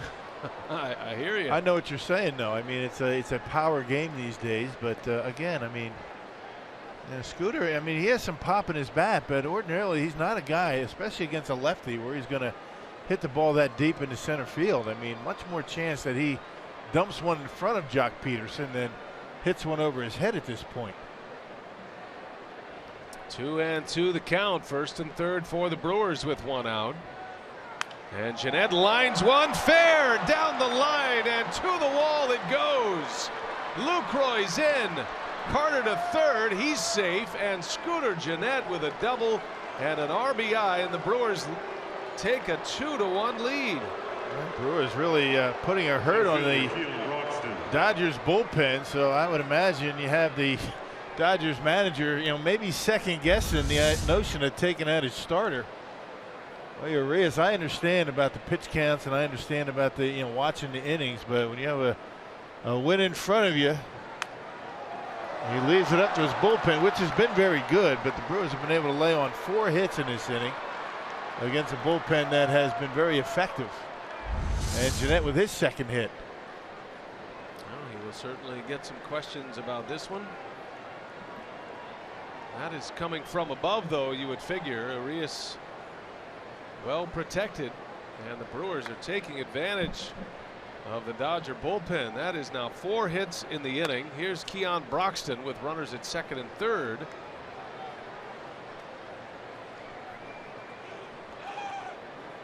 Two to 1 Milwaukee. Grandal is out. Martin Maldonado has already moved on deck in the pitcher spot. Not sure if he's there as a decoy, playing the role of the wooden duck, or if Counsell is going to in fact make a move here. Zach Davies' pitch count is very low. And he's dealing. He's really pitching well. 62 pitches for Davies. He's had 3 batter innings since the first inning. Brewers do have activity in their bullpen. I can't imagine you're going to take Davies out. You're going for the wooden duck roll. I'm talking Trojan horse down there. Swinging a foul by Broxton. I mean, the way he's been pitching and the way he's pitching tonight. He's got the lead. If he didn't have the lead, it might be different. But who knows? Only Craig Counsell knows. Of course, the Brewers bullpen has been pretty good too. Brewers just took the lead, 2-1. 2-run inning for Milwaukee. Broxton a chance to drive in a pair. Keon has 1 RBI this year. He's been up and down between the big leagues and AAA. 3 different occasions in the big leagues. Domingo Santana went on the disabled list for the 2nd time. And Broxton came back up. Back-to-back starts for Broxton. Carter at 3rd. Jeanette at 2nd. Scooter just had a big hit with 2 strikes. And Broxton takes a strike. 2-2 now. Yeah, right at the top of the strike zone on the inside corner.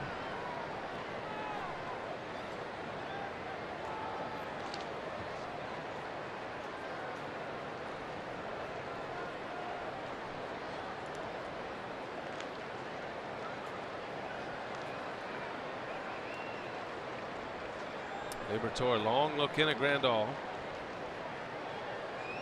1 man out, 2-2 pitch.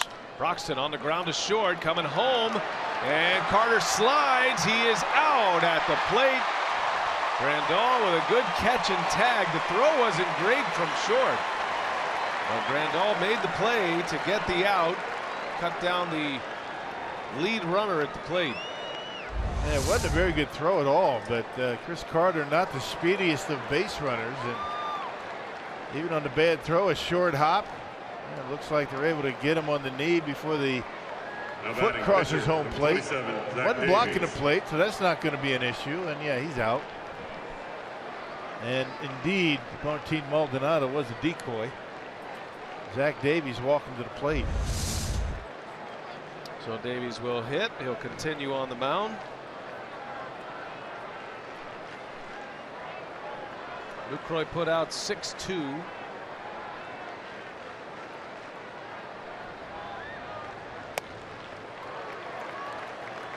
At play at the plate, that's my argument for running through home plate. Can you imagine how difficult that tag would be for Grandal if Chris Carter at his size just runs right through home plate? I agree. And he's got to stick his hand in front of those tree and trunks. And there's not much to tag. I mean, a lot less to tag when you're coming in, you know, standing up. To knock the glove right off. Instincts tell you to slide, though. Well, I mean, you've been doing it for, you know, from the beginning of time. I mean, all of a sudden now you're going to change. That's a heck of a play by Grandal, but I think you're right. If he just continues to run and doesn't slide, he's going to be safe. Just run right to it as fast as you can. That's what Ryan Braun was talking about. Yeah, he's had a lot of conversations about that. I haven't seen anybody do it yet. But think about it from a first baseman's perspective. First baseman, they get runners go through the bag all the time at first, and that's a really scary proposition for a first baseman to stick his hand in there when a runner is running by at that speed, especially at Carter's size. Well, you get there a lot faster by running through the bag at first and running through home plate for sure. And you have the element of the tag that you have to apply. You don't have to do that at first base. Brewers have 2 runs in. They have 4 hits in the inning and 3 doubles in the inning. Braun, Lucroy, and Jeanette all with extra base hits.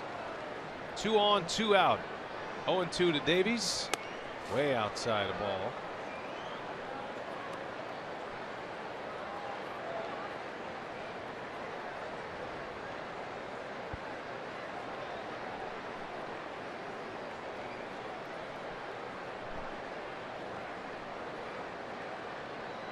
Grandal going through the signs. Davies trying to extend this at bat. And he swings and lifts it foul. He's a little late, but it's getting closer.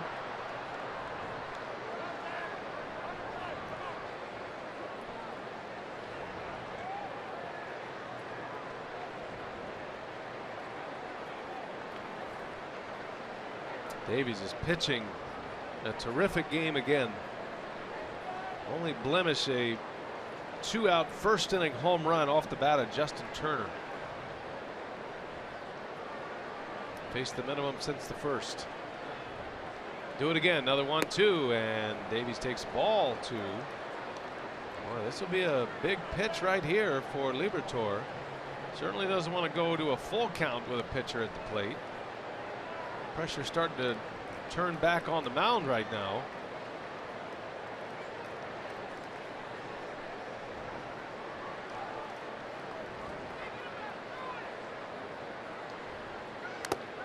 And Davies, a foul ball right off the home plate umpire. That caught him flush. Ouch. He was right on that one. Got the bat head out, just drilling the home plate umpire. Right in the shoulder. Yeah. Everybody will give him a little time. Davies steps out. Grandal walks out in front of home plate.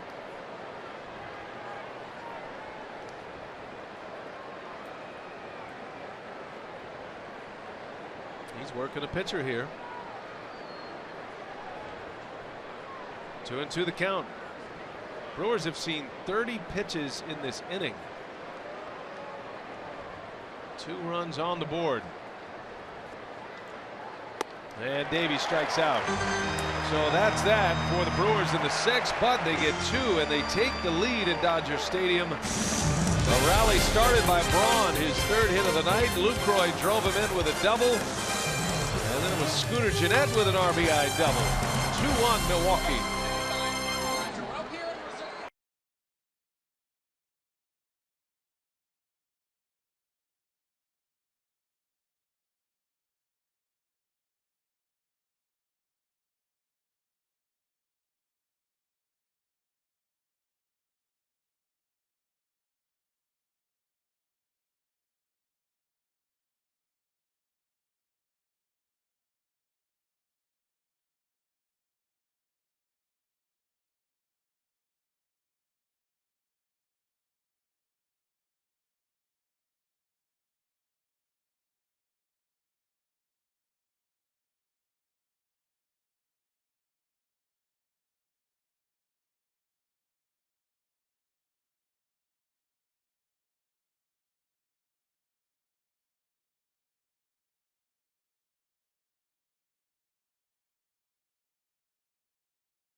Greater coverage of baseball, what's going on around the league. How about David Ortiz? So Ortiz hit a 2-run home run tonight, his 18th of the year. It ties him for 19th on the all-time home run list. His career home run number 521. That ties him with the splendid splinter, Ted Williams. Michael Saunders at Baltimore tonight. The Blue Jays outfielder, 3 for 5, 3 home runs. And he's having a great year in Toronto. And then Paul Goldschmidt, they're hoping to get his bat going. He's been swinging it well over the last 5. That's a look around Major League Baseball. Everybody in action today. A lot of finals already rolling in. And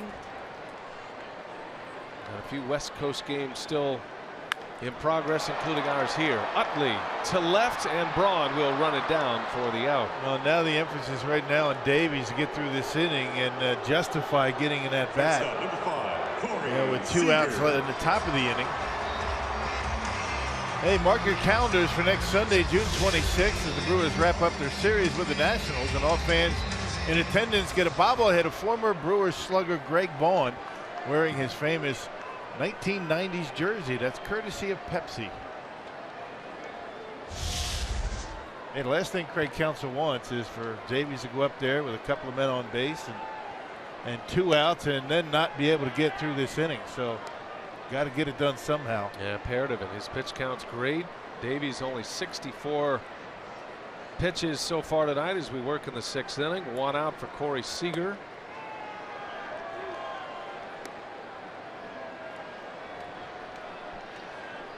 Davies giving up 2 hits and a walk in the first. He's given up 1 hit since. That hit was wiped out with a double play ball. Seager into left, dropping fast, and Braun will play it back. And that's down for a single with 1 away. Seager is on. Yeah, first base runner since the 3rd inning.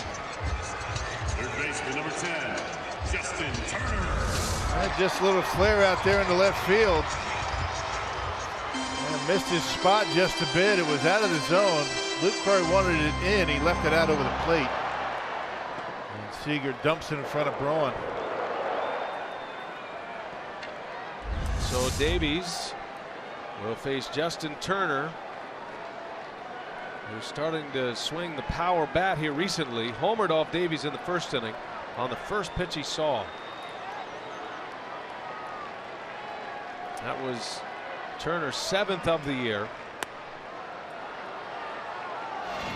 So Turner is starting to rack up the extra base hits now. That was his 7th extra base hit in his last 12 games.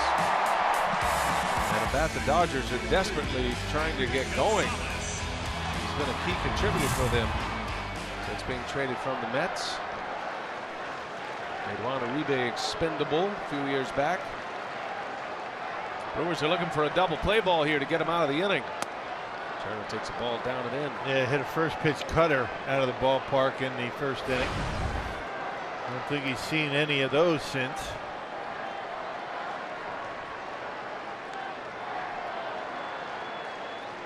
Turner has turned himself into an impact performer with the Dodgers.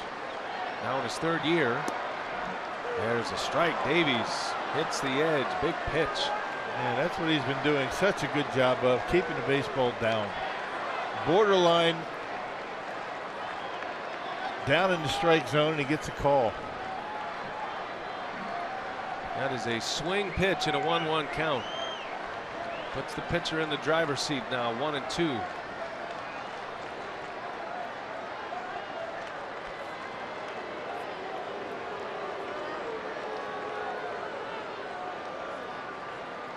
Turner had 15 career home runs prior to last season in his career in 6 years.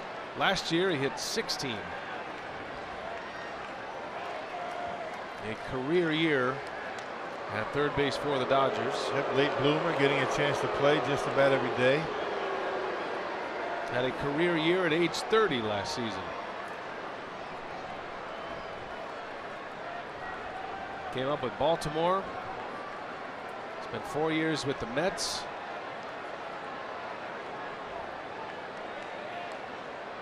Dodgers got quite a find after the Mets let him go. There's a swing and a miss and a strikeout for Davies. In on his hands with big movement, 90 miles an hour. Who says you have to throw 98? I mean, that's a good pitch.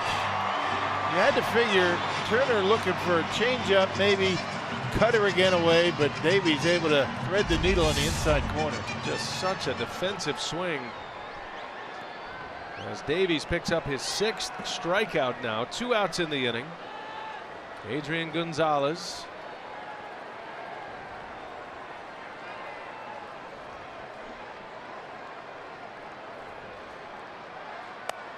Davies working inside.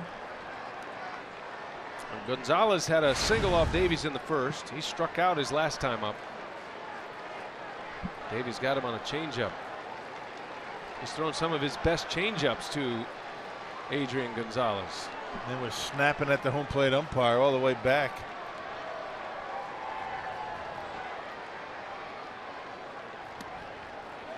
Flutters one in for a ball. 2-0 now.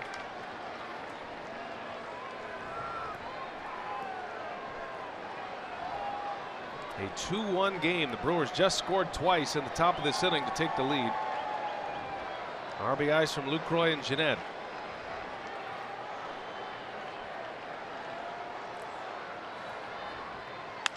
On the ground through, a base hit. Same spot as his first inning single. And now the Dodgers have 2 men aboard with 2 outs. It's the difference between Adrian Gonzalez now and a couple of years ago. I mean, 2-0 pitch. He might drive that one out of the ballpark to left field. Now power is down for him. Not a bad pitch. Might have gotten too much of the plate, but it was going away from Gonzalez. And Surs went out into left field. Not the power threat that he used to be, at least not at this point in the season. Here's Trace Thompson now with 2 outs. Pivotal moment in the game here for the Brewers. Thompson has walked. He grounded out his last time up. 25-year-old outfielder making a name for himself this season. Younger brother of Klay Thompson of the Golden State Warriors. There's a fastball strike, well placed. Dodgers just now getting a runner to second base for the first time since the first inning.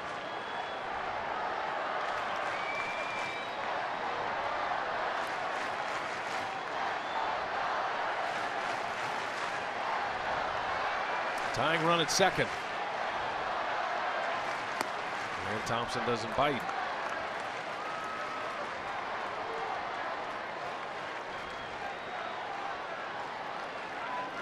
Thompson was part of a 3-team deal this offseason. White Sox, Dodgers, Reds.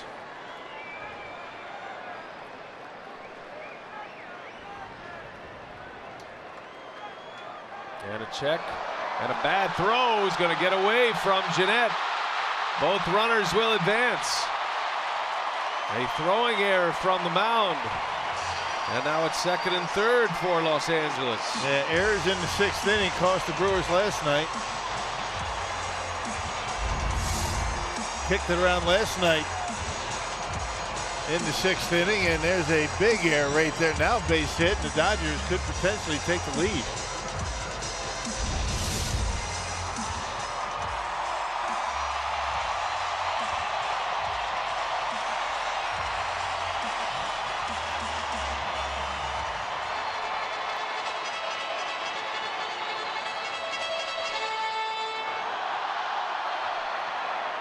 Second and third, 2 outs. Thompson in a 1-1 count. Thompson was part of that Todd Frazier deal with the White Sox. Frazier going from the Reds to Chicago. Dodgers might have found a star here in this kid. Ground ball, gotta hurry it up. Jeanette gloves it, throws it in time to end the inning. Davies makes the pitch when it counts. Thompson is out. The Dodgers strand 2. A scoreless 6th inning for Zach Davies, and the Brewers still lead 2-1.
Lower Dells Glacial Park aboard the Dells Army Ducks.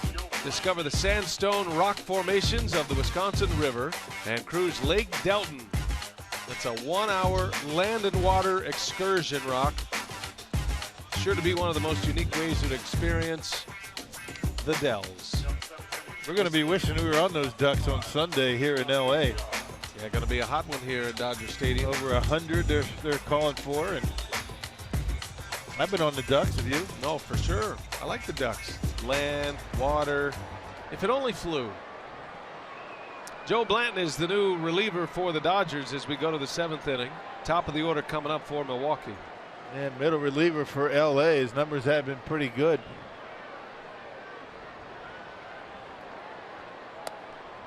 And he flips in a breaking ball to VR to start it. And Blanton's been around the A's, the Phillies, went to the Angels, the Royals, the Pirates, and now the Dodgers.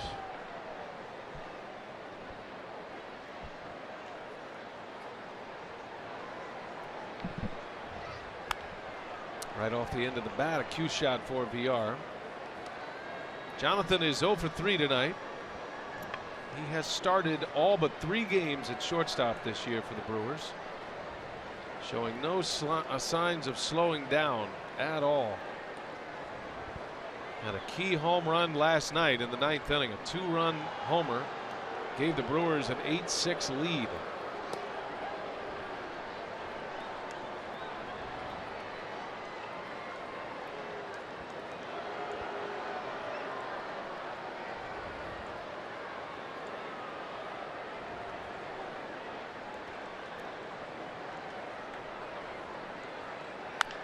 On the ground to first, backing up is Gonzalez, and a race to the bag, and safe is the call. VR with a head-first slide beats Blanton to the base. Yeah, he's gonna hustle down that line if he smells a base hit. Blanton a little bit late getting over there. And I don't think it helped that Gonzalez backed up on that ground ball either. Head-first slide into first base, and leadoff hitter on from Milwaukee.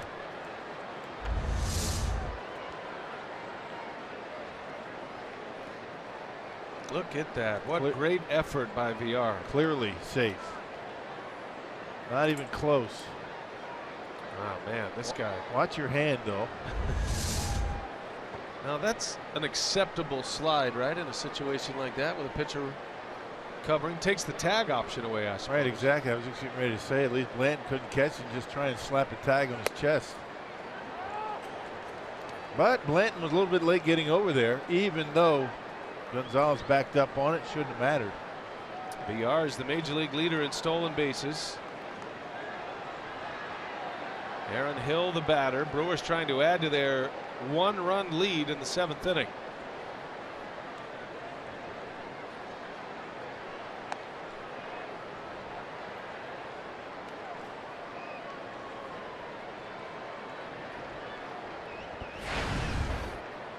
Grandal throws out base runners at a 27% clip, just a little bit below what is considered to be pretty good.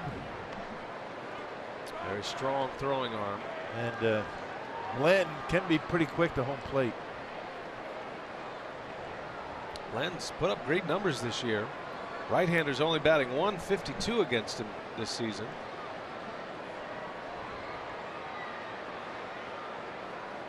Signed as a free agent by the Dodgers. They got a look at him a few years back. 2012, he made 10 starts for Los Angeles. Split last year between the Royals and the Pirates.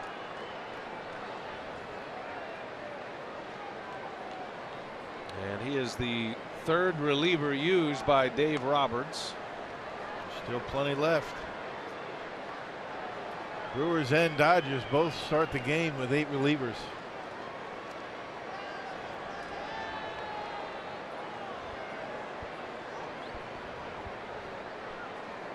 Interesting meeting at the mound with the first baseman.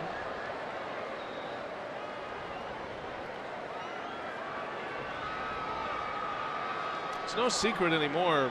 Base runners and base coaches As you see VR at the top of the major leagues in steals, they don't try to hide the fact what the times are to the plate. There's a formula for when a good opportunity to run would be. I don't know if that had anything to do with that meeting, but whatever it was, Gonzalez wanted to pass some information over to Blanton. VR at first, Hill the batter. Huge lead. Stays put. Hill swings and slices one foul. Check the Powerball home run leaderboard. Aaron Hill is on it. He has 7. Chris Carter leads the club, 2 shy of the National League lead, I should say, with 18 home runs. National League lead is 20.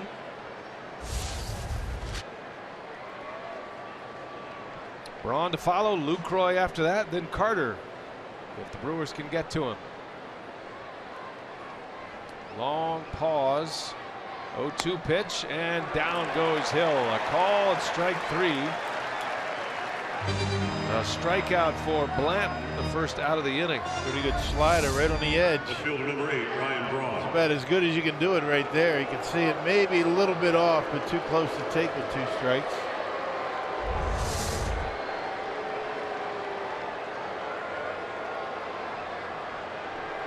Here's Ryan Braun now with 3 hits. First 3-hit game since May. Had 3 hits against the Marlins. Early May. A lot of beach balls hitting the outfield now. It's about the time of the night, right? 7th inning.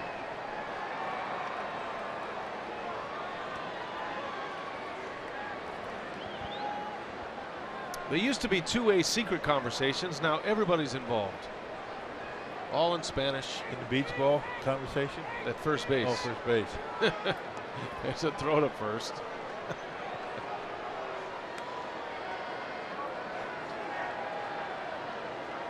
Carlos Subero says, go if you want to.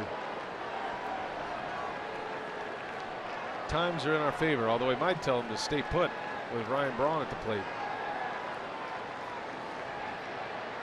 Braun's hot tonight, 3 hits and a big swing. Boy, he had a cut for the bleachers on that one. That's his bread and butter. That pitch right there, out away from him, a little bit up. You can always tell when Ryan missed one, he thinks he should have hit just by the look on his face. Tries to hide it, but hitters have a difficult time doing that. When they get one, when they foul it off.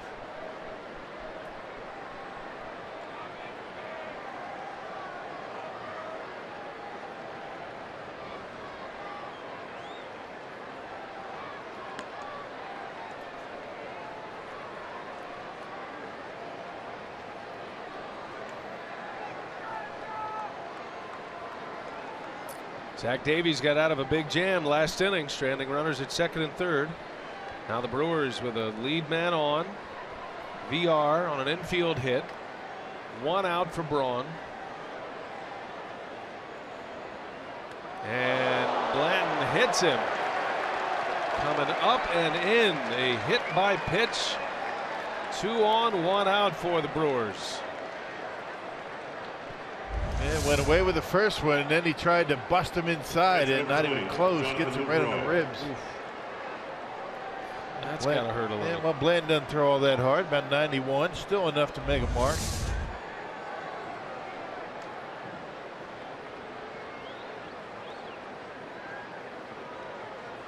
Active conversations with opponents over there. Instead of Gonzalez actually eavesdropping, now Carlos Subero is actually just talking to him. It's just a full way. This is what I'm going to tell. This is what I'm conversation. going to tell Ryan. And if you want to go out there and tell your pitcher, I'm going to ask him after the game. I wonder if they're even talking about baseball right now. and Ryan Braun has no idea what they're talking about. He speaks poquito Spanish. All right, Lucroy stepping up. Big spot for the Brewers. 2 on, 1 out. Brewers lead by a run. They're trying to make it back-to-back wins here at Dodger Stadium. No team has a better winning percentage at Dodger Stadium since the '09 season than the Brewers. They are 15-7 here. That includes a 4-game sweep one season. 2014. Hard to do. I mean, hard to sweep any series, let alone Dodger Stadium with the pitching that they can throw out at you.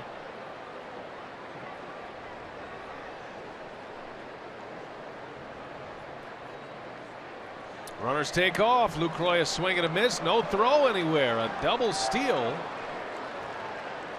So VR with his 25th stolen base. Second and third for the Brewers. That's just a great jump, and you can see Turner not even budging. He's not even going to hold. He's going to hold his position just in case Lucroy swings the bat. VR has just tied Tommy Harper of the 1970 Brewers for the third most stolen bases through 68 games. This is game number 68. Tommy Harper in 1969, then with the Pilots, Seattle Pilots, had 40 through game 68, and then Scott Pasednik had 30 in his 70 stolen base season. And now VR joins Harper's 1970 season. Historic.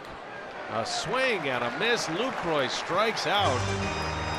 And a huge out for Blanton. They had back-to-back sliders to get Lucroy. So 2 strikeouts for Blanton in this inning, both coming on just 3 pitches.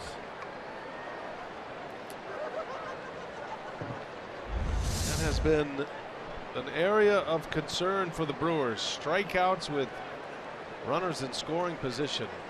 A ton of them. Most in the majors. 2 outs for Carter now.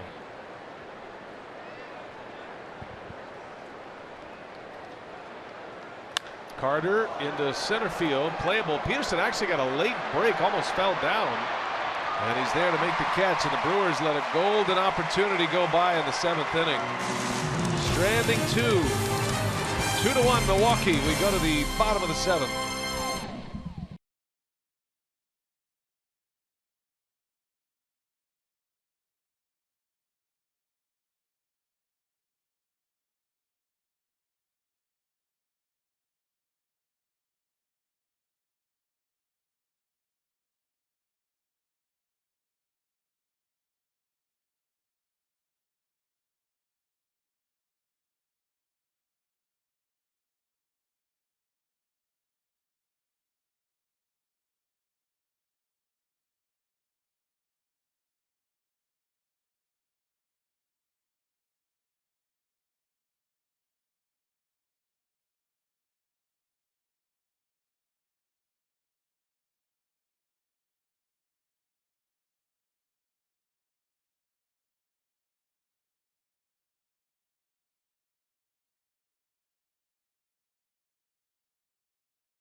Flip could be your ticket to the MLB All-Star Game in San Diego.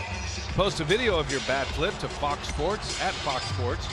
Use the hashtag Fox Bat Flip Contest. You can do it now through June 26th. Visit foxsports.com/batflip for more information.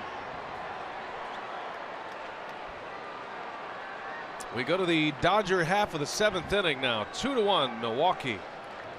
In a tight game, Zach Davies has been outstanding. Just 76 pitches through the first 6 innings. And he's got Jock Peterson to start it. A wave and a miss for strike 1. Yeah, Brewers pitching has done a good job with leadoff hitters so far in this series. 13 of 15 so far. That makes your job a little bit easier and able to get that leadoff hitter.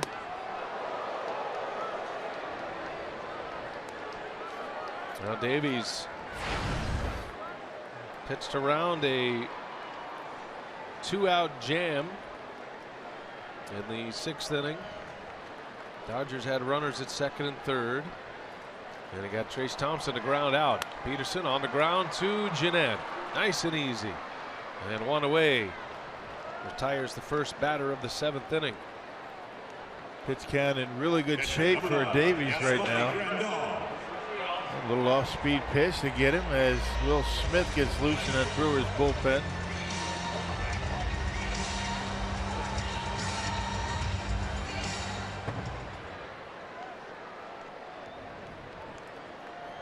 Here's Yasmani Grandal.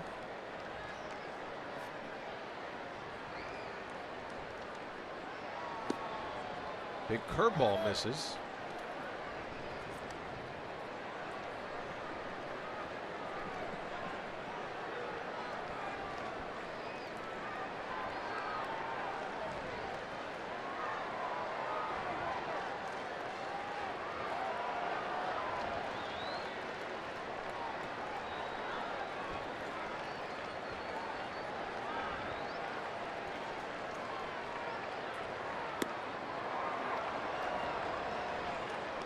Grandal had a line drive to the wall back in the 2nd inning. Hit the ball sharply against Davies. But Davies came back to strike him out last time up. There's that changeup. Grandal lays off. Yeah, just leaves it down. When he misses, it's down in the strike zone. That's exactly what you want to do. You don't leave that pitch up over the middle of the plate.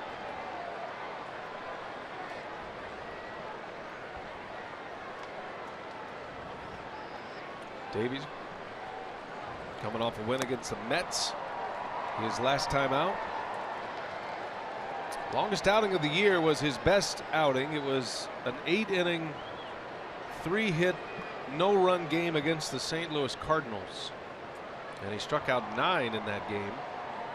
To date, that is his career best. Not a big sample size, just his first season as an everyday starter in the big leagues.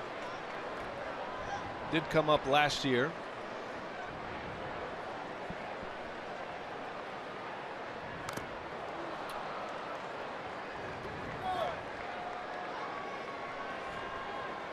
Davies made 6 starts for the Brewers last season. Won 3 games, had a 3.71 ERA. Didn't show this kind of stuff at this level. He has come on fast this year. There's a ground ball to first. Carter bobbles, leaves it behind, recovers, and throws him out. Chris Carter was going to first without the baseball. Forgot something, Chris. All right, I'll go get it and throw it to you. Just make sure you get the first. That's a nice play by Zach Davies, not giving up on it. He's going to take it himself, but that better not. But Zach Davies never stopped. That's the key. Yeah. He kept coming. How about that flip to first base? That's not easy to handle for a pitcher. I mean, he took 3 good steps toward first before he realized he didn't have it. 2 outs, nobody on. Here is Venable. Oh, look out. That might have got him. I think it did. It hit him. So Davies hits Venable with 2 outs. That'll put the tying run on. And it's going to give Dave Roberts a chance to go to his bench right now. And last thing you want to do is hit the number 8 hitter, Will Venable. Want to make him swing the bat. Now batting, pitch hitter number 14. I got him on the back foot. Literally a back foot slider. Yeah, he's not happy about it.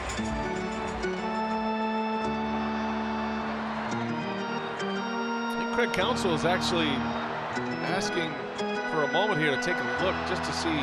That is reviewable, by the way, hit by pitches. And Counsell just taking a look. He says, our monitors and replays showed what you saw back there, Mike Everett. Never take anything for granted when you have that review possibility. Yeah, in a spot like that, you're umpiring as much with your ears as you are your eyes. Yeah, really couldn't tell either way. All right, so Kike Hernandez, pinch hitter for the Dodgers, with Utley on deck. And a big bender misses.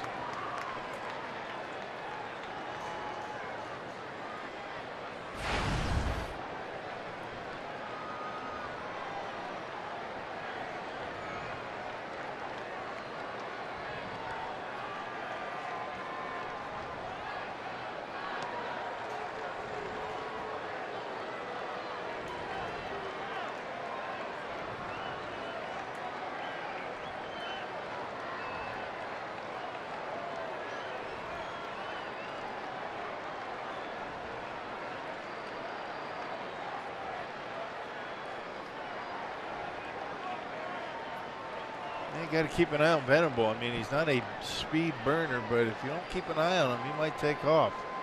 Decent speed, particularly when you have the number 9 spot up and a guy with not a lot of power.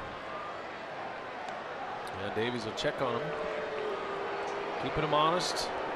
Davies does a great job controlling the running game with a good move to first. He's quick to the plate, does all the little things a catcher loves to give him a chance to throw out a runner.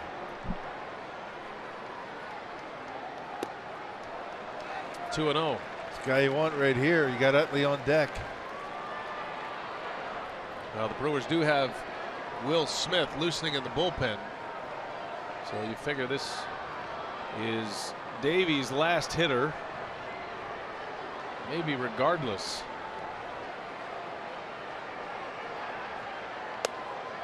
Finally got one in there. Another curveball. And he'd seen 2 prior to that. He still buckled his knees. Yeah. So what happens when you look fastball? He's thinking, I'm going to get a fastball and hit one out of here. Nothing doing. 2 balls, a strike. Venable at first. The tying run. Jammed it. Broke his bat. Coming in. VR whips it over to first in time for the out. And Zach Davies just continues to impress. 7 strong at Dodger Stadium. 2-1. Brewers have the lead as we go to the 8th.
Innings here at Dodger Stadium. Brewers with a 2-1 lead. And class up your wardrobe with a nice pair of Brewers Zubas, which you can get a week from today as the Brewers take on the Nationals during Zubas Palooza. This year, fans can choose to receive either a pair of Zubas print shorts or leggings. For tickets, visit brewers.com/theme night. That'll be J.P. Howell out of the Dodger bullpen. And Howell, the left-hander, will face the right-handed hitting Hernan Perez to start it. And then Scooter Gennett to follow. Gennett has 2 hits tonight against lefties. Well, he's plowed through both of his left-handers now. Hal is one of the few guys that have a relatively high earned run average coming out of that Dodgers bullpen.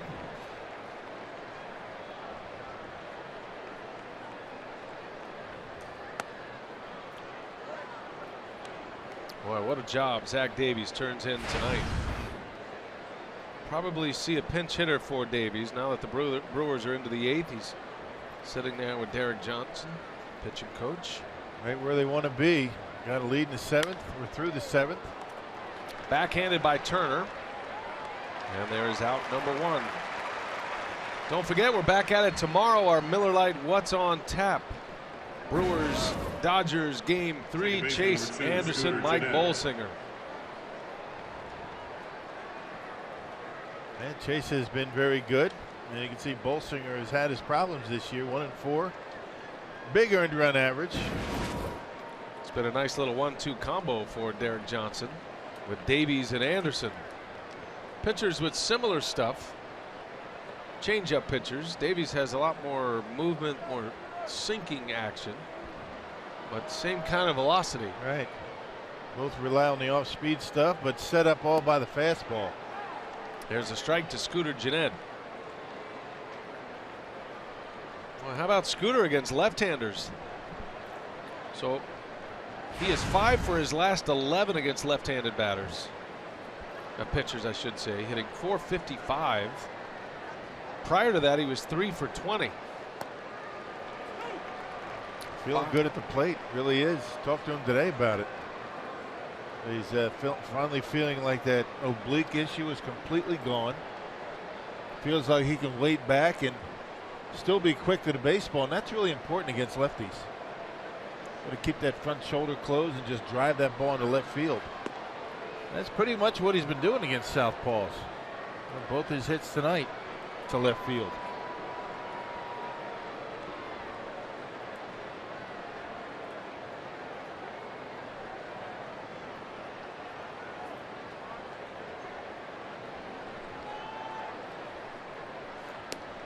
Gennett had a single to the opposite field against Urias, and then a key hit in that 6th inning, the double that plated a run, and that came with 2 strikes.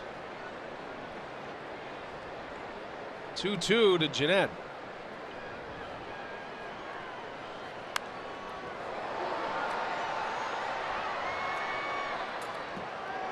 And his hit last time up came after a wild swing just like that. Numbers are starting to creep up there on left-handed pitching. His home runs this year against lefties: Antonio Bastardo of the Mets and Madison Bumgarner of the Giants. That was on opening day.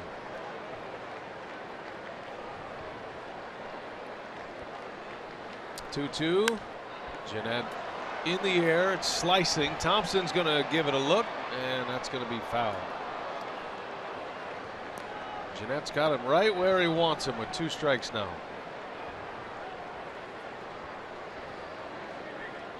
That brilliant account. You can get that bat started early, guess fastball, and sometimes you're going to look bad doing that, swinging a pitch out of the zone. But then you get dialed in. You go back to that same approach, and that's what he did his last time up. That double against Libator to drive in a run.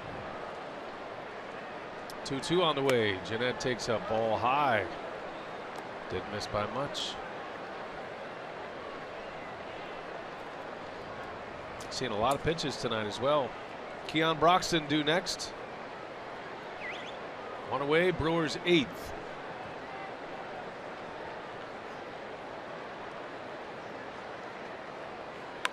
And he just lays the bat on it, and that's going to fall for a base hit. Scooter Gennett with his 3rd hit of the night, all against lefties. Another 2-strike hit for Gennett, and a man is on with 1 away. A little Joey Votto action right here. Check this out. Just trying to put the bat on it, and somehow, some way, able to get enough of it. Trying to keep that bat as flat as he can, as long as he can, and dumps it into short left field for another hit. So 3 hits, all coming against lefties today. 6 for his last 12 against left-handed pitching for Scooter Gennett. He has always maintained he can hit lefties, and he's always hit lefties. Hadn't been the case in the big leagues. It's a different kind of left-hander in the big leagues. But boy, is he ever handling the bat against left-handed pitchers right now. And again, I mean, where are all his hits, you know, tonight against lefties, right? Left field, not trying to pull it. In theory, it's so easy. Just take it to left field. Yeah. That's all you got to do. But in reality, when you're in the game and you're wrapped up in it, it's tough to do. Keon Broxton with 1 out. Got a man on. Brewers lead by a run. Would love some insurance here.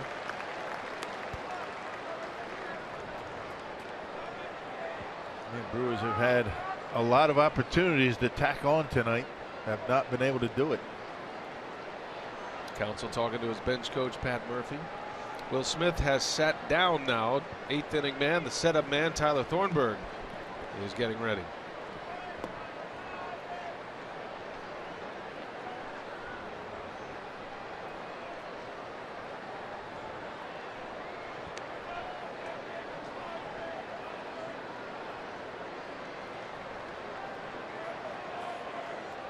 Keon Broxton 0 for 3 tonight.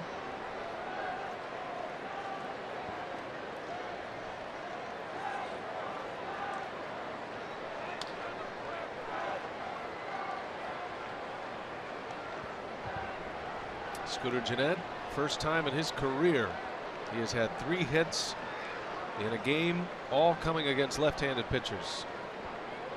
He's had 2 two-hit games against lefties before. Rarely gets 3 at-bats against lefties, and early part of his career he rarely got an at-bat period against a left-hander. Broxton with a late swing, down he goes on strikes. The second out of the inning. Hey, tonight's time of the game winner, Green Lantern Restaurant in McFarland. They call the Brewers in the next 24 hours. Or call by 8 o'clock tomorrow morning, I should say. They get 40 tickets to a Friday night game in the Miller Lite Beer Pen. So for courtesy of the Tavern League of Wisconsin and Miller Lite. Kirk Neuenhuis will pinch hit for Davies. Close the book on him, 7 innings. And 1 run, which came in the first inning. That home run by Justin Turner. Well, so he did indeed make his manager look good by sending him up there to hit in the 6th. Got 6 more outs for Counsell. Good work again. 1 walk, 1 hit batter, 6 strikeouts for Davies.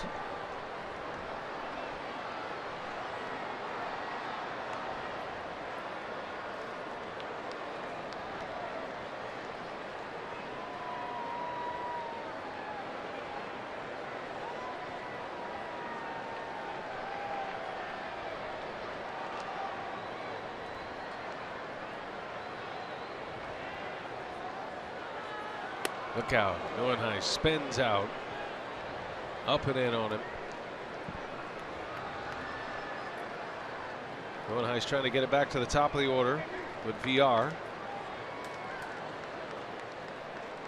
J.P. Howell. 4th reliever used by the Dodgers tonight. The starter, Urias, left the game up 1-0, but only 5 innings as the Dodgers are being very cautious with his pitch limit. Brewers happy about it. Sure. Pulled him with just 85 pitches. Right, yeah. And had 8 strikeouts in 5 innings. Instant momentum as soon as that young man came out of the game.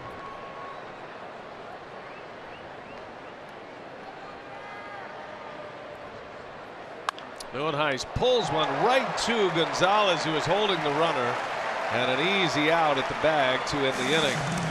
To the bottom of the 8th we go. Dodgers coming up. The Brewers have a lead.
Think very highly of their bullpen, and they've got it right where they want it, where they lead late, and that's all because Zach Davies and his impressive 7 innings tonight, Rock. Yeah, really one mistake. That came in the first inning, a first pitch cutter to Turner. He hit out of the ballpark, but 1 walk. I mean, he's really been throwing a lot of strikes. 1 walk, 6 punch outs, and just continues to impress. I mean, a long stretch of starts where he has been able to keep the Brewers in a game. He leads with the lead after 91 pitches, 7 strong innings again for Zach Davies. Getting late here at Dodger Stadium, bottom of the 8th. Brewers are 6 outs away from back-to-back wins. Neuenhuis will stay in the game to play right as Counsell tightens up his defense a little bit. 30th appearance for Thornburg. Had that long stretch of consecutive batters retired at 26. That was just snapped on the last homestand against the Mets. And a breeze of an inning last night, and he's hoping for the same tonight, but he's got the top of the order to deal with. And Utley in the air, right field. Neuenhuis coming in. He'll make the catch for the out. Utley didn't quite get it, and he's gone here in the 8th to start the inning. Yep, right off the end of the bat. There was a changeup that Utley was able to kind of golf out there in the right field, but off the end, easy play for Neuenhuis.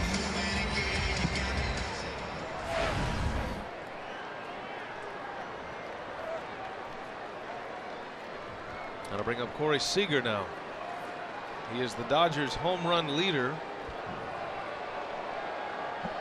He's hit 15 this season. Matter of fact, he leads the Dodgers in batting average, homers, and RBIs. Rookies typically don't lead in those 3 major categories. He took a swing for the fences there. 1 ball, 1 strike.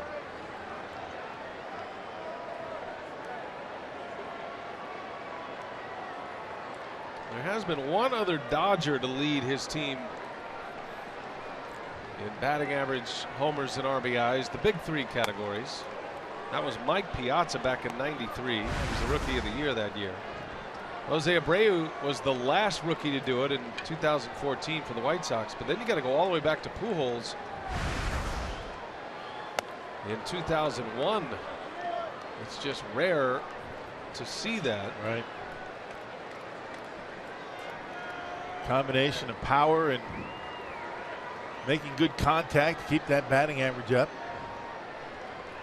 Our friends at Stats Inc. providing that nugget.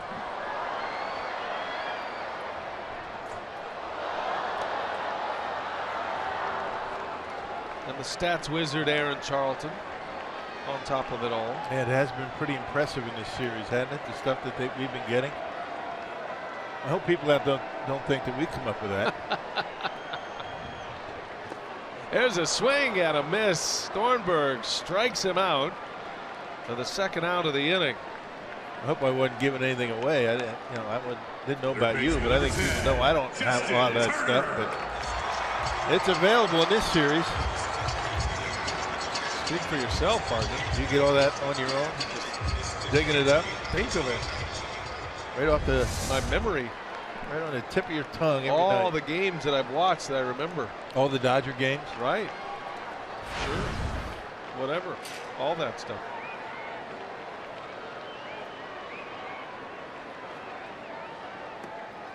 Big curveball misses. We pretty much get everything handed to us up here. Other than the words that we say, that we actually generate with our own vocal cords, that's about the extent of what we do up here. Which kind of ruins it. We mess it all up. That's true.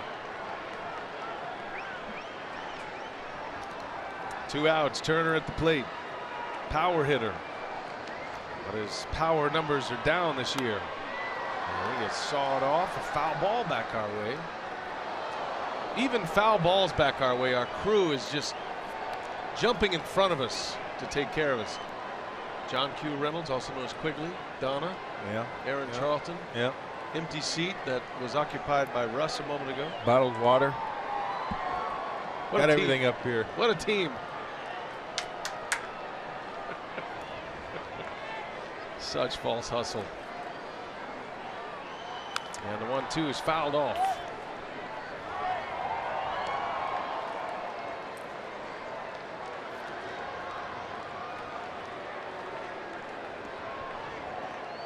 Brewers have had a lot of success here at Dodger Stadium. And our LA booth crew's been right with them the whole time. Big Brewers fans, all of them. Pitch in the dirt. And Turner able to lay off. That was a pretty good breaking ball there by Thornburg. Yeah, he's wasted a couple of good curveballs that Tyler's thrown to him. Fouled one off and able to hold up on that last one.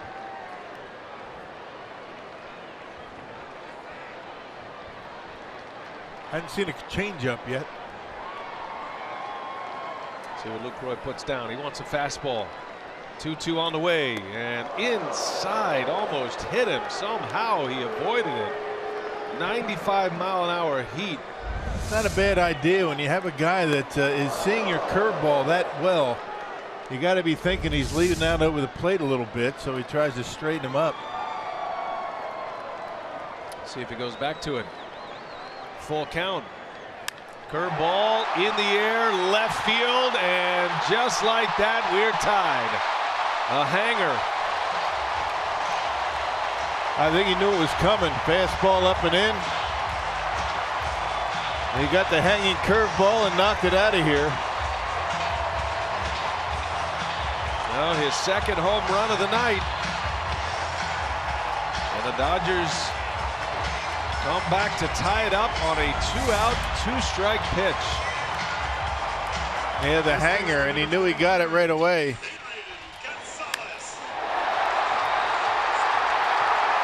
Little bat flip to boot.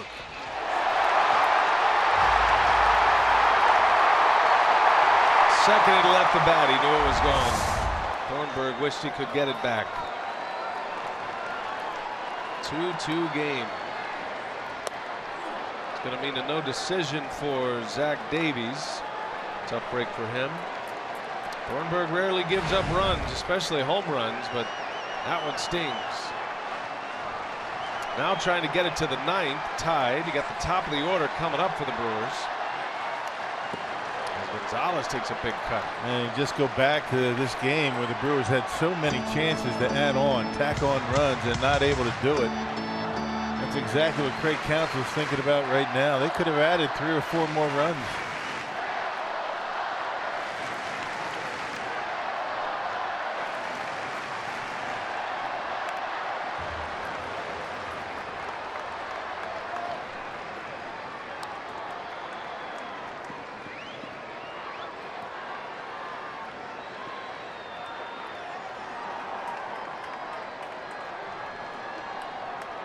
Shift is on for Gonzalez, who's 2 for 3 tonight.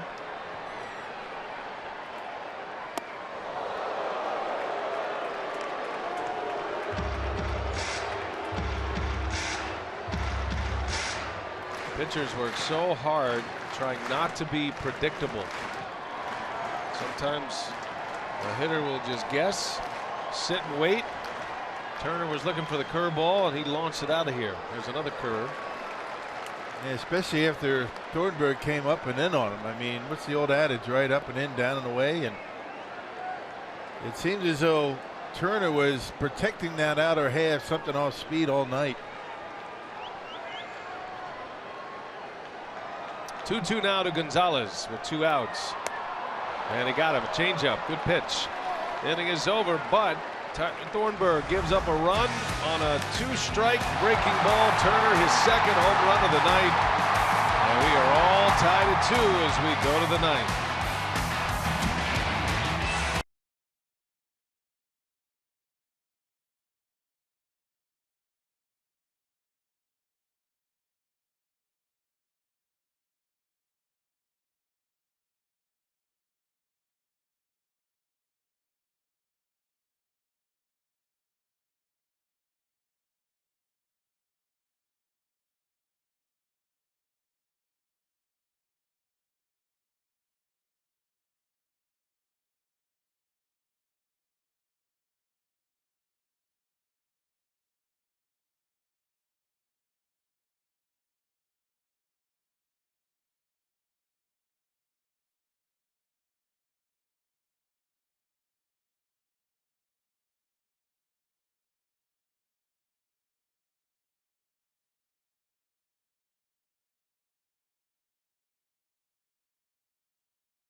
Well, it's a brand new game, a 9th inning tie as the Brewers come up with the top of the order.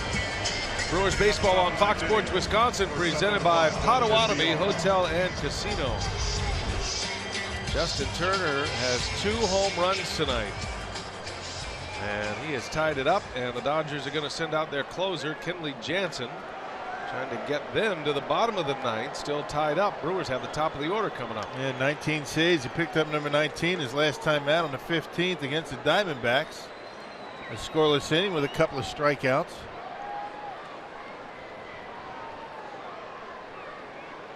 Now VR had the big home run last night. Same scenario. Tie game, 9th inning.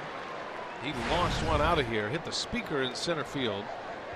It was a 2-run home run.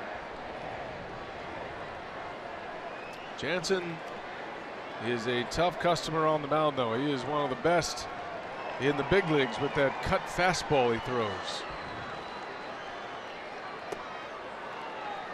Last night in a 6-6 game, and VR with 1 out and a man on, and did he ever hit this one? And about 420 feet to dead center, a 2-run shot to give the Brewers a 8-6 victory.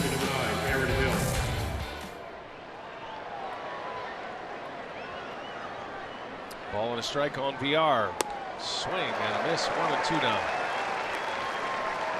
Just that little movement going in on the left-hander. 92, 93 miles an hour.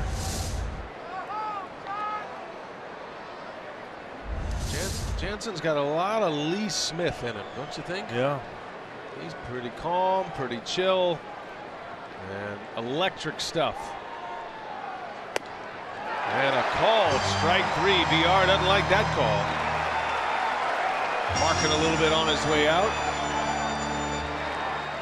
And it's a strikeout to start the inning. And Mike Everett barking back. Third baseman number 9, Aaron Hill. Well, let's check it out and see the catcher setting up right down the middle of the plate, and looked like it might have been on the corner.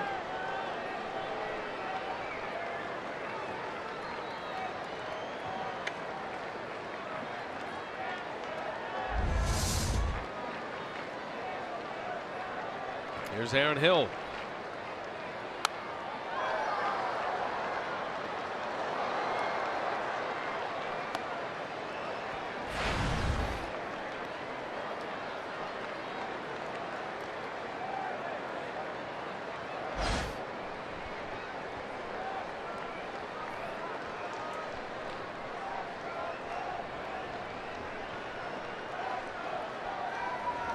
And Hill a little bit late, fouls it off. And you got Will Smith and Jeremy Jeffress getting loose. And Jeffress, if the Brewers get a run, it'll be Will Smith if they don't. Smith was loosening to perhaps come into the 7th inning. Davies was able to get through that inning.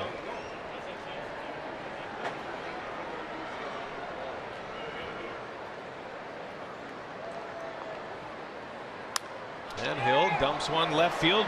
Thompson playing so deep has no chance to get there, and Hill with a big wide turn around first will scamper back. They're playing no doubles, and these guys play deep anyway, let alone when they're playing no doubles even further back. Ryan Braun. And breaking pitch that time from Kenley Jansen, and he dumps one out there. I mean, normal position out there in left, he's going to catch it. But he's got a long way to go. And so there's your go-ahead run. You can see Jansen didn't like it. He thought it should have been caught.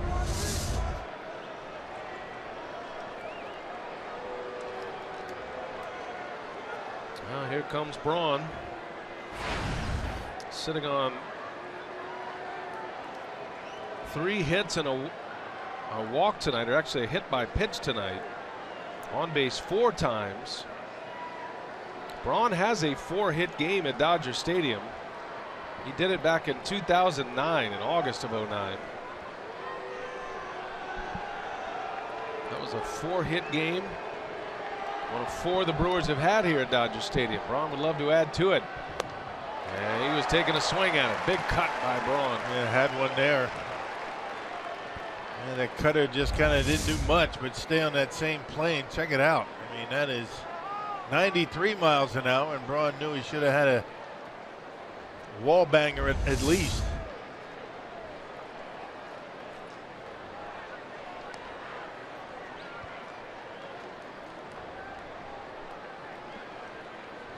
Jock Peterson about 2 strides from the warning track in center. I'm still amazed how deep he plays.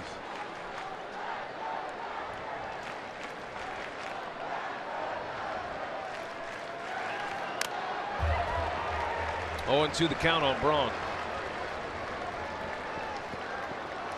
If Ryan Braun hits one over a Dodger outfielder's head, it's going to be in the seats. Yeah. Yeah, if they go any further back, they're going to have to buy a ticket. Especially Jock Peterson in center.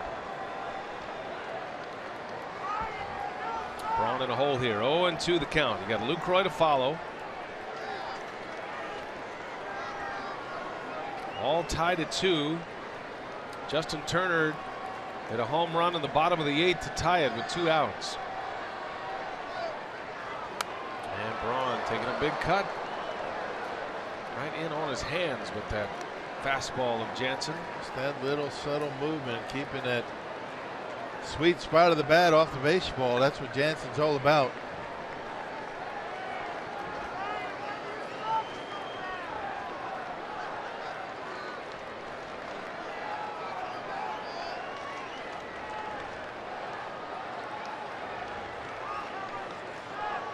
Jansen has great command. He's only walked 4 all year to go along with 30 strikeouts this season. Make it 31 now with his strikeout of VR. 0-2 again to Ryan Braun with Aaron Hill, the go-ahead run at first. Jansen will take a look.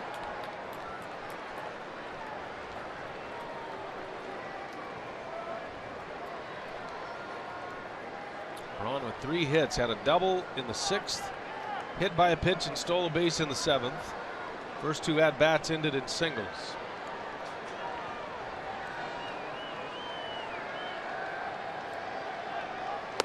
And he got him. Back to the heat. Braun strikes out. A big cut. 2 outs in the inning. Stayed in on his hands. Jonathan Lucroy. It wasn't where it's supposed to be. You can see where Grandal was setting up away. Able to get him on the inside part of the plate. Brewers have a ton of strikeouts as an offense tonight. 6 different Brewers have struck out twice tonight. And normally you're thinking Chris Carter's in that group, but he's not. He's 1 for 3, just 1 strikeout.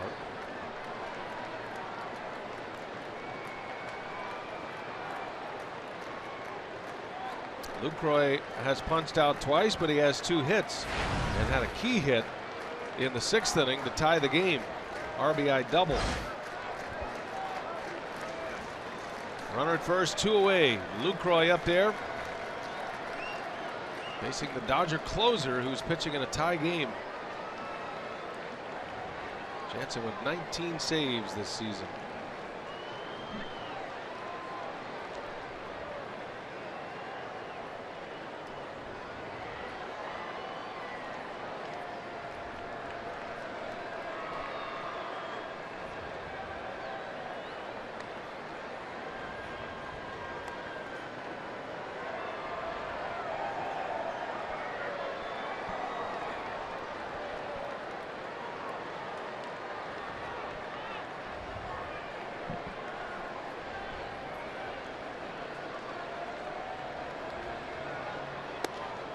Up and in, trying the same spot with Lucroy as he did with Braun. Trying to crowd him with the fastball. Really hasn't thrown too many pitches away to a right-hander in this at bat. Not that Grandal hasn't been setting up out there, he has, but Jansen working the inside corner. Lucroy looking for a mistake. And he's late, fouled it away. Just that little extra giddy up on Jansen's fastball. It's coming in, you feel you're going to get a pretty good swing at it, and all of a sudden you're either behind it, underneath it, on top of it. Jansen's only allowed 1 home run this season.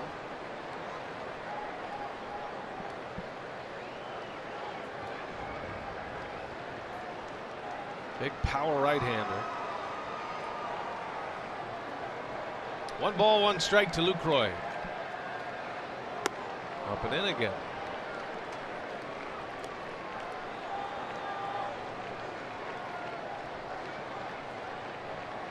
Only home run Jansen allowed this season was to Melvin Upton Jr. of the San Diego Padres.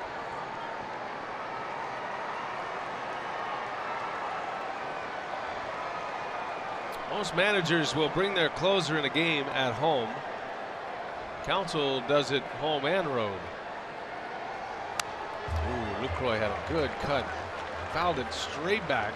And you can see, his expression, just his body language saying, how did I not hit that one somewhere? Look where it was. I mean, pitch 2 and 4.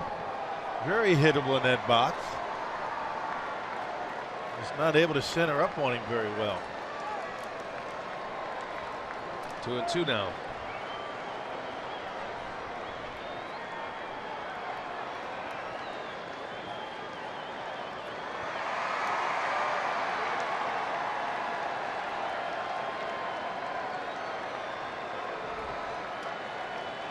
Grandal sets up away. In the air. Foul territory. Grandal will make the catch, and the inning is over. And now the Brewers are hoping for extra innings. We go to the bottom of the 9th. The Dodgers are coming up. We're tied at 2.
All night, every day. Traffic is stacking up. But it's beautiful inside Dodger Stadium, and right now we're going to the bottom of the 9th inning. The Brewers are hoping to get this to extra innings.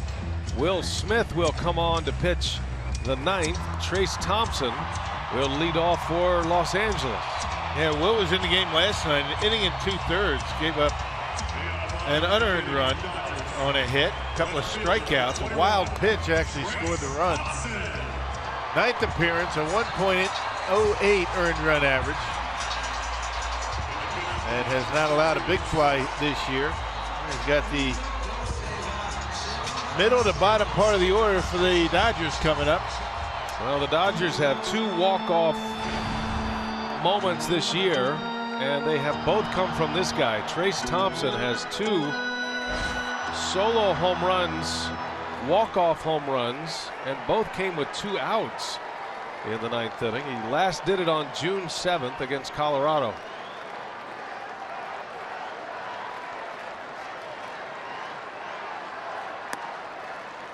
Strike 1 from Smith.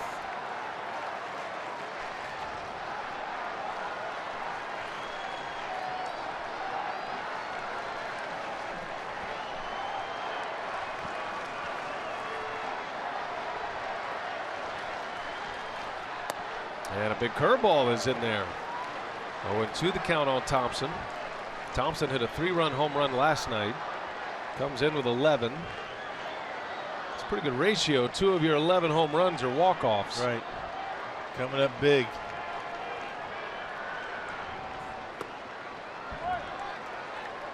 Last night, Thompson got a high fastball from Guerra, and he did not miss it. Deep center field.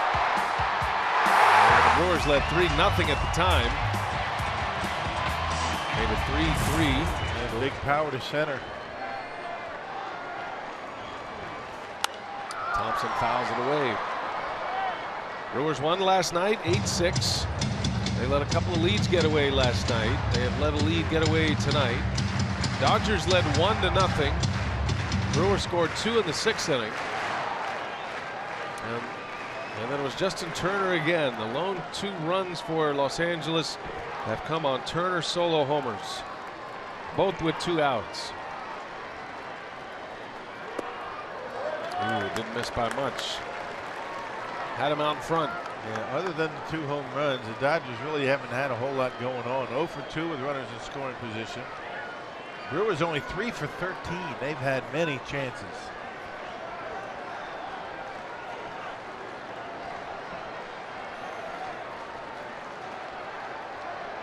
Two and 2.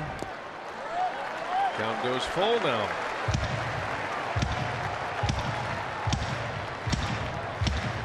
Jock Peterson due next. And then Grandal. Will Smith has always been extremely durable. Tied for the National League in games pitched 2 years ago. But an inning and 2/3 last night. And he's coming back from a knee injury. His arm's fine, but he hasn't had a whole lot of pitching, so you don't know if it's a fresh arm, or sometimes when a pitcher begins the season, all that adrenaline that takes over, there's usually a little bit of a dead arm phase after the initial week or so. In the air to center field. Broxton will come in a few steps, and he's got it for out number 1. Thompson just missed it on the bat. Will Smith, with so many different pitches that he can throw at you, even when he's a little bit tired, doesn't have a big fastball. Always has the curve and the slider to go with it. Able to get in on Thompson just a little bit with a fastball right there, and easy out to center field. 8-pitch at bat against Thompson. Here's Jock Peterson.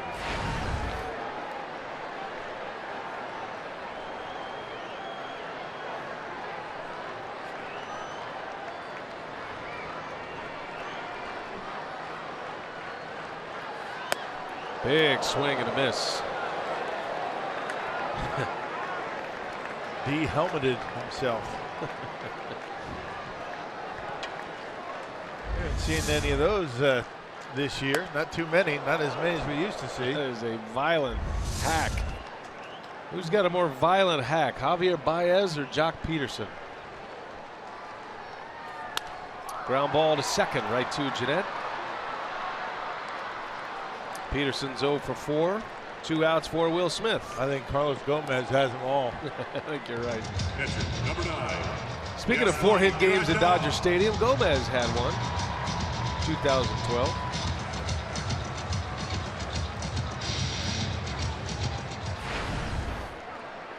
Here's Yasmani Grandal now. If the Brewers get it to the 10th, it'll be Chris Carter. And then you'd have the pitcher spot, and then Jeanette. A shot, but a man is right there. Like a bullet, Grandal grounds to Jeanette. A 1-2-3 inning for Will Smith. And we're going to extra innings in Los Angeles.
Link's beef jerky all season long. Jack Link's beef jerky. Feed your wild side.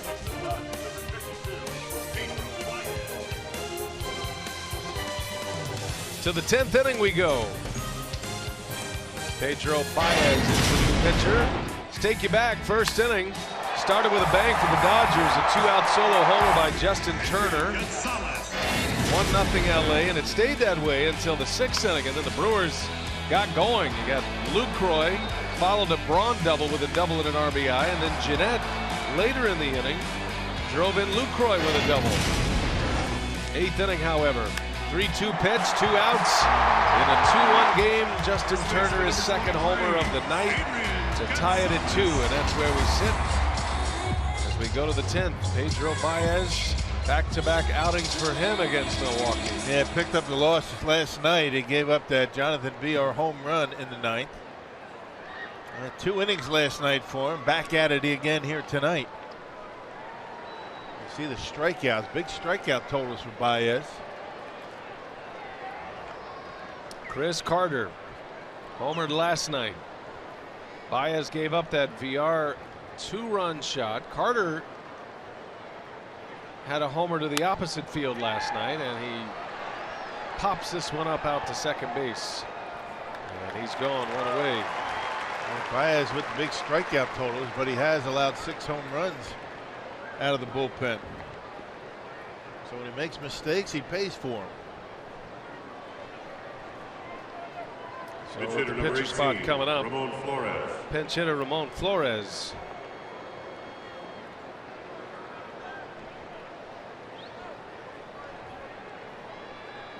2-2 game, all even up.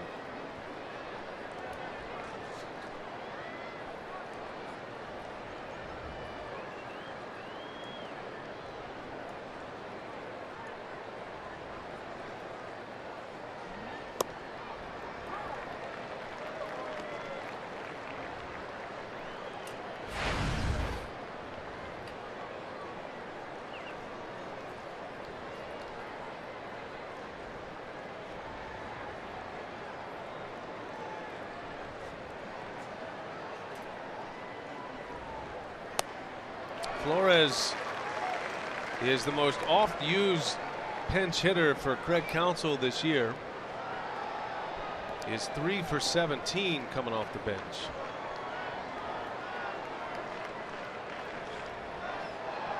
And both of these managers in extra inning games know they're going to have to ad-lib if it goes too long. Both playing with very short benches. A man short because each carrying 8 pitchers in their bullpen. And both have 2 left. Brewers with Presley and Maldonado. The Dodgers, Howie Kendrick and A.J. Ellis.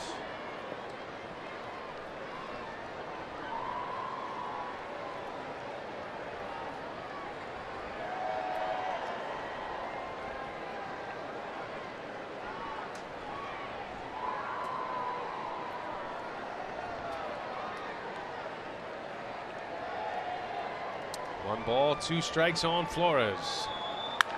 And hit hard, but right at Utley. Second out. 2 up, 2 down for Baez.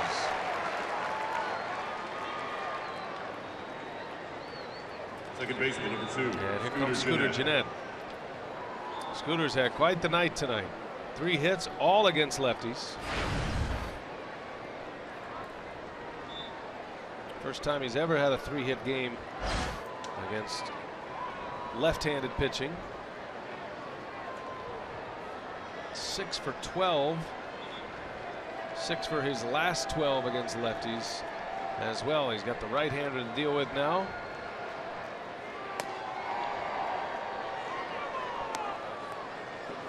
Jeanette drove in a run with a double in the 6th inning. His last 2 hits came with 2 strikes. Last time up, he just served a little flare into left field, like a tennis backhand. Yeah, a little one-handed, little flare out there. Look at Jock Peterson. Peterson's deep. Will Venables standing on the warning track almost. Yeah, heels on the warning track. And yeah, talk about playing no doubles, right? I mean, you have to be that far back to be able to go back on a ball or over. I'm not sure. I don't think so. No. 2-1 to count. I'm with you. That is excessive. If I'm pitching, I don't want him that deep. I mean, why would you be that deep? Especially with 2 outs.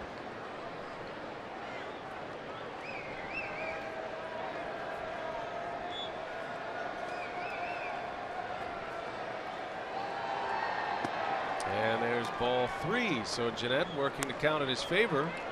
3-1. Dodgers have that laser system, you know, to position their outfielder. And the laser says play back there. okay, well, It's all about the laser, which the Mets took exception to.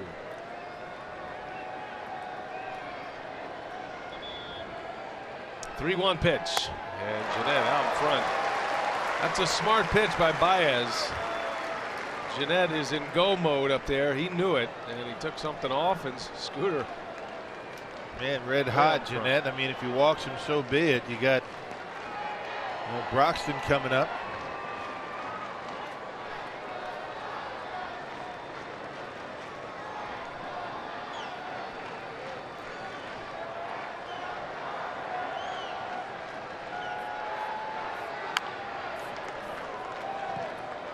Scooter has been walking a lot more this year than he did last year. Matter of fact, he has more walks this year than he had all of last season.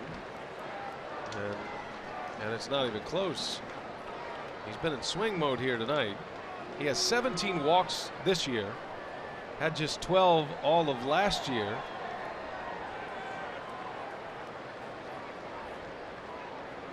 About twice the at-bats last year, or twice the plate appearances. Full count, 2 outs in the inning, tie game, and Jeanette takes ball 4. So on base for the 4th time, and there is the go-ahead run on for Keon Broxton. Keon Broxton. Man, Jeanette really has been working a count quite a bit tonight. 30 pitches he's seen tonight. 3 of those at bats ended up in base hits. There's a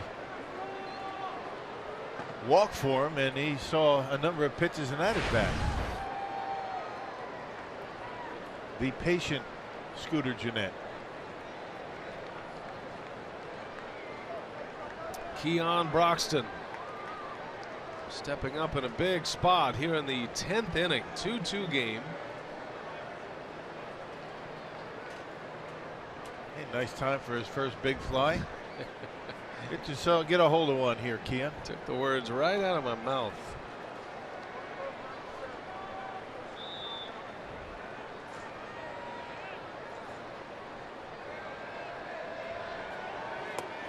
And that almost hit him. Standing there and take it like a man, Keon. The brain doesn't work that way. No, you see it coming at you, get out of the way. Self-preservation. It really paid off in the Bad News Bears, though. Stein just went up there and wore it. Buttermaker. I mean, it's not a bad strategy. Right.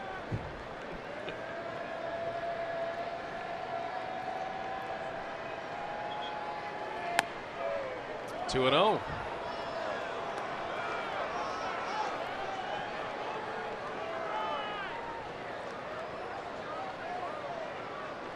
Keon actually showed some pop in the minor leagues. Had a 19 home run season one year in A-ball. Hit 15 in Double-A a couple of years ago in the Pirates system. 2-0. And Broxton fouls it away. That was it right there, right down the middle. You even swung at that pitch up here in the booth. You pulled the trigger. I would have been a lot more late than he was. But look where it ended up. Middle. That's one of those where Frank Howard would not be happy with you. 2-0 this point in the game. You fouled off over the first base dugout. He'd grab you by the neck. Really? When you came, you could do that back then. Very abusive. Back then, you could do that. That doesn't seem like that would actually encourage you to do better. Well, one thing would happen. You wouldn't be late on a 2-0 fastball in the 10th inning. You'd be swinging a lot of sliders in the dirt, though. Hooking one around the third base dugout. Physical contact is frowned upon these days. Yeah, these days. That's what I said. Back then, it was okay. Frank Howard. Hundo. Kids today. 2-1 to count to Broxton. Jeanette ready to run at first. He'll be off at the crack of the bat. 2-2 the count.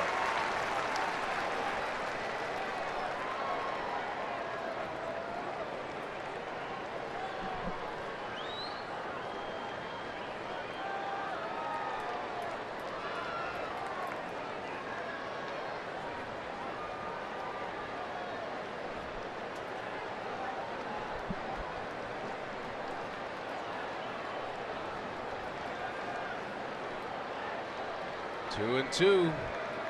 Baez ready to deal.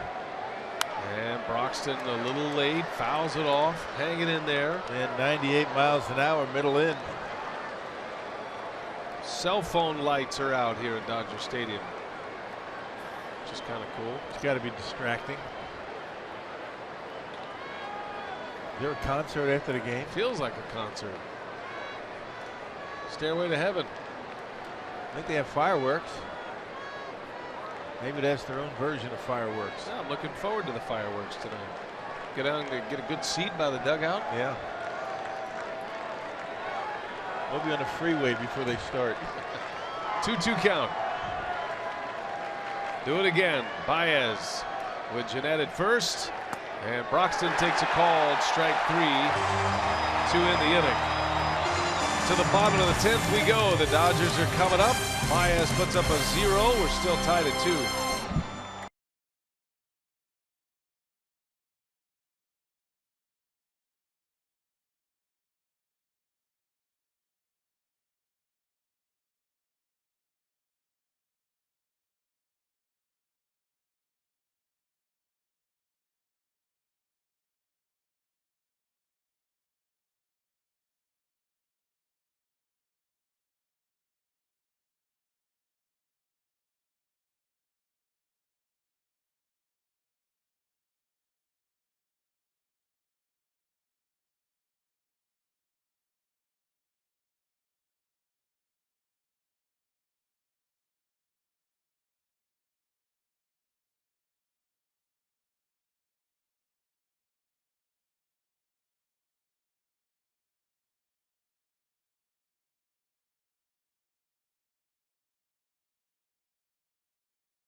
City of Angels as we go to the bottom of the 10th inning. Justin Turner had a home run with 2 outs in the 8th to tie this game, and now Jeremy Jeffress is out trying to get the Brewers to the 11th. Jeffress with a save last night, number 19, and he will face the bottom of the Dodgers order to start it, then back to the top at Chase Utley. Yeah, Craig Counsell likes to do this on the road, especially when in the top of the next inning, the Brewers have the guys up that they want, the top of the order. You got the 9th spot, that's going to be new and nice. Then the top of the order, so he wants to figure out a way, you know, to get to the top of the 11th inning, and Jeremy Jeffress is his best option at this point. Pitching last night's ball game, nailed down a save. Trying to take it to the 11th here tonight.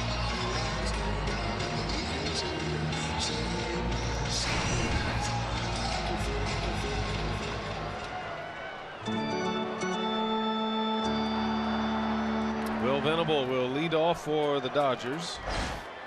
He is 0 for 2, was hit by a pitch his last time up. Zach Davies was terrific tonight. 7 innings, 1 earned run.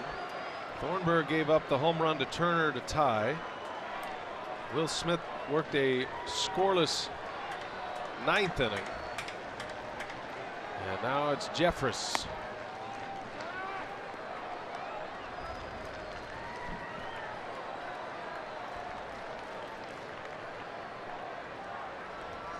Dodgers have used 6 relievers tonight. Jeffress is the 3rd used by Craig Counsell. Down the right field line, hit well, trouble, and it bounces up and out. A ground rule double by Will Venable. And the Dodgers put the potential winning run in scoring position to start the inning. Well, he's always been a very good low ball hitter. Like Jeffress went with a breaking pitch down and in, and that's exactly where he likes it. Check it out. That was a curveball that stayed middle part of the plate, but down. And Venable has always been a good low ball hitter. And there's your winning run right there at second base with nobody out. It's going to bring up A.J. Ellis. Pinch hitting.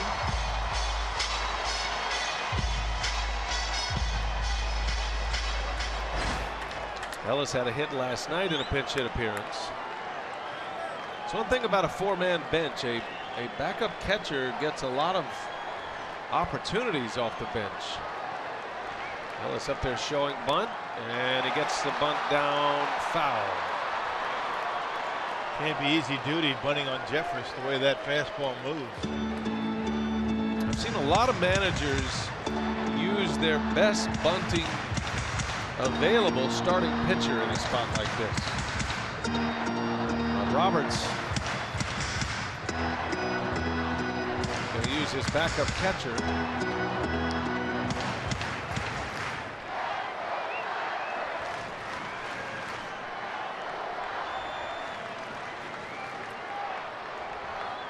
Corner infielders creeping in. Look at Carter. He's all the way in.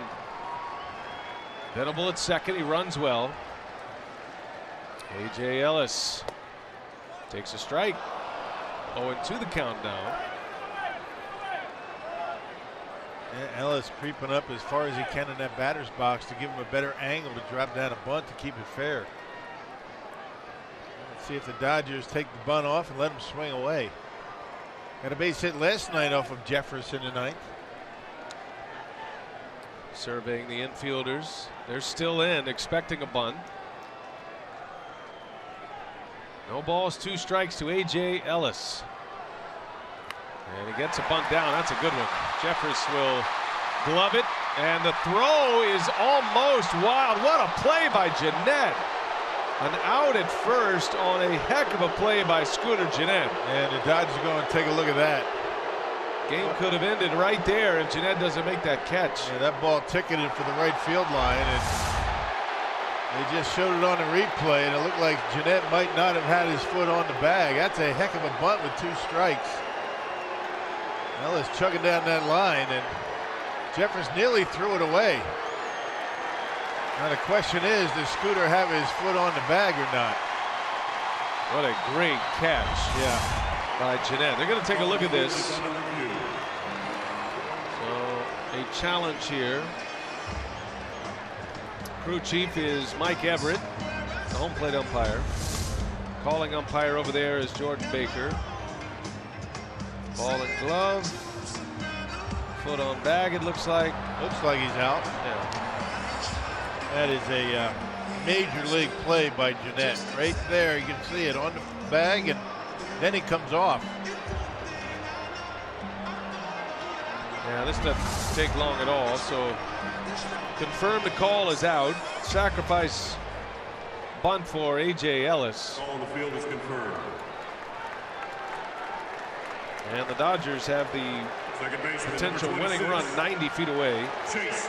With Chase Utley coming up, and Craig Counsell is on his way out. Now this will be a defensive discussion. Do they want to walk Utley to bring Seager up to the plate to maybe get the double play. Maybe discussing a possible squeeze. I don't think that's going to happen, but it might. Counsell just wants to make sure everybody's on the same page as to what might happen next.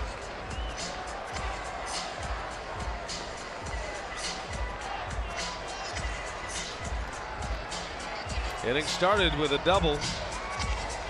Will Venable, which was his first major league hit since September of last year, playing in his third game with the Dodgers.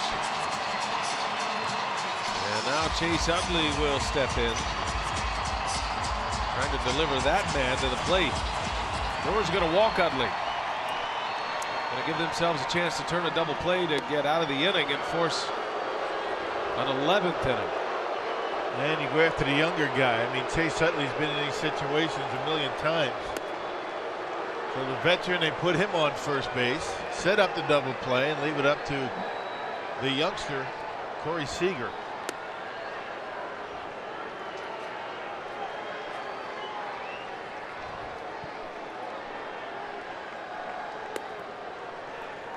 Intentional pass to Utley. So Counsell is going to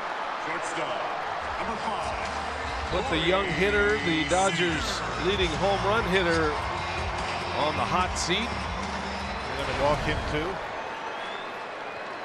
I think they might. They're going to load him up. Load the bases, putting the pressure on Jeffers to throw strikes. Wow. This is bold here. Yeah, Jeffers struck Seager out to end the game last night. And the guy who is coming up is the guy responsible for these extra innings. Justin Turner, who homered in the 8th inning to tie the game at 2. And has 2 home runs tonight. Interesting, huh? This does put a ton of pressure on your pitcher to throw strikes. And you got to throw good quality strikes because a fly ball ends a game. Can't make any mistakes. You got to be on the corners. You got to stay down. You can't walk him.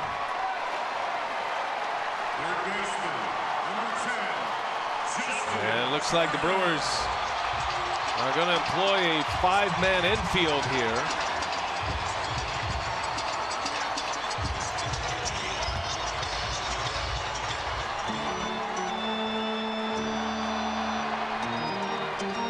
Force at every base. Well, the only base that they're worried about is home plate. Unless they try and turn a double play on a bullet, I don't know.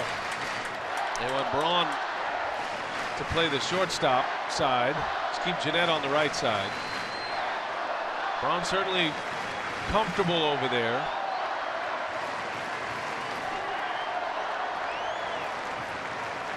Justin Turner at the plate. Game on the line. Bases loaded. Jeffers in desperate need of a strikeout. 2-2 game. Turner swings and fouls it back. Got a confident stroke going right now. Tried to hit a grand slam. Well, you got 5 men on the infield. The outfielders have to be shallow enough to make a play at home plate on a pop-up.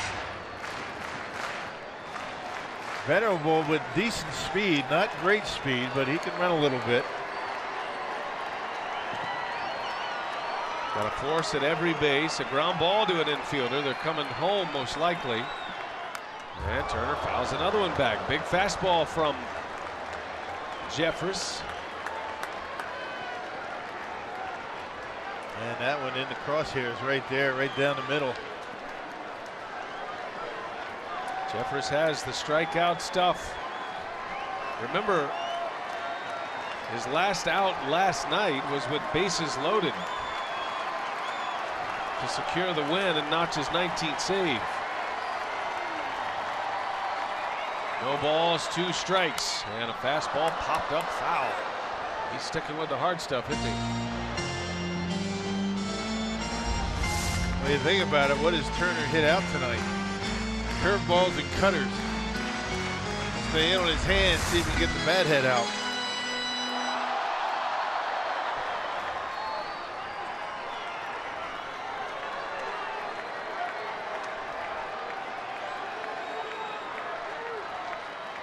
Do it again. Another 0-2 pitch. 5-man infield. Turner lines one. Base hit. Game over. I'm not sure why you're throwing a curveball there, really. I mean, that's all he's been hitting. You're doing him a favor. You leave it up in his zone. And he ends the game. Wow.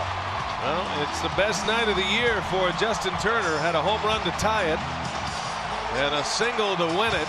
And the Dodgers with a walk-off, their third of the year. They win it by a final of 3-2.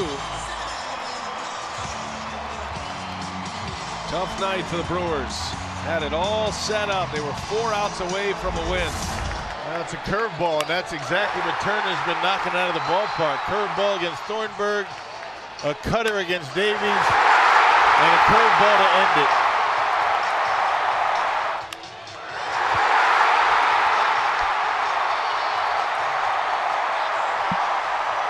Well, that'll do it for our coverage tonight.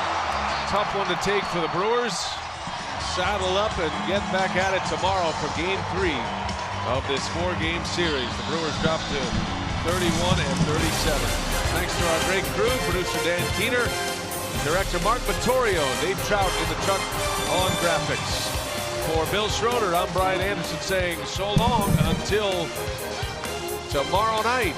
Game 3 of this series. Chase Anderson on the mound for the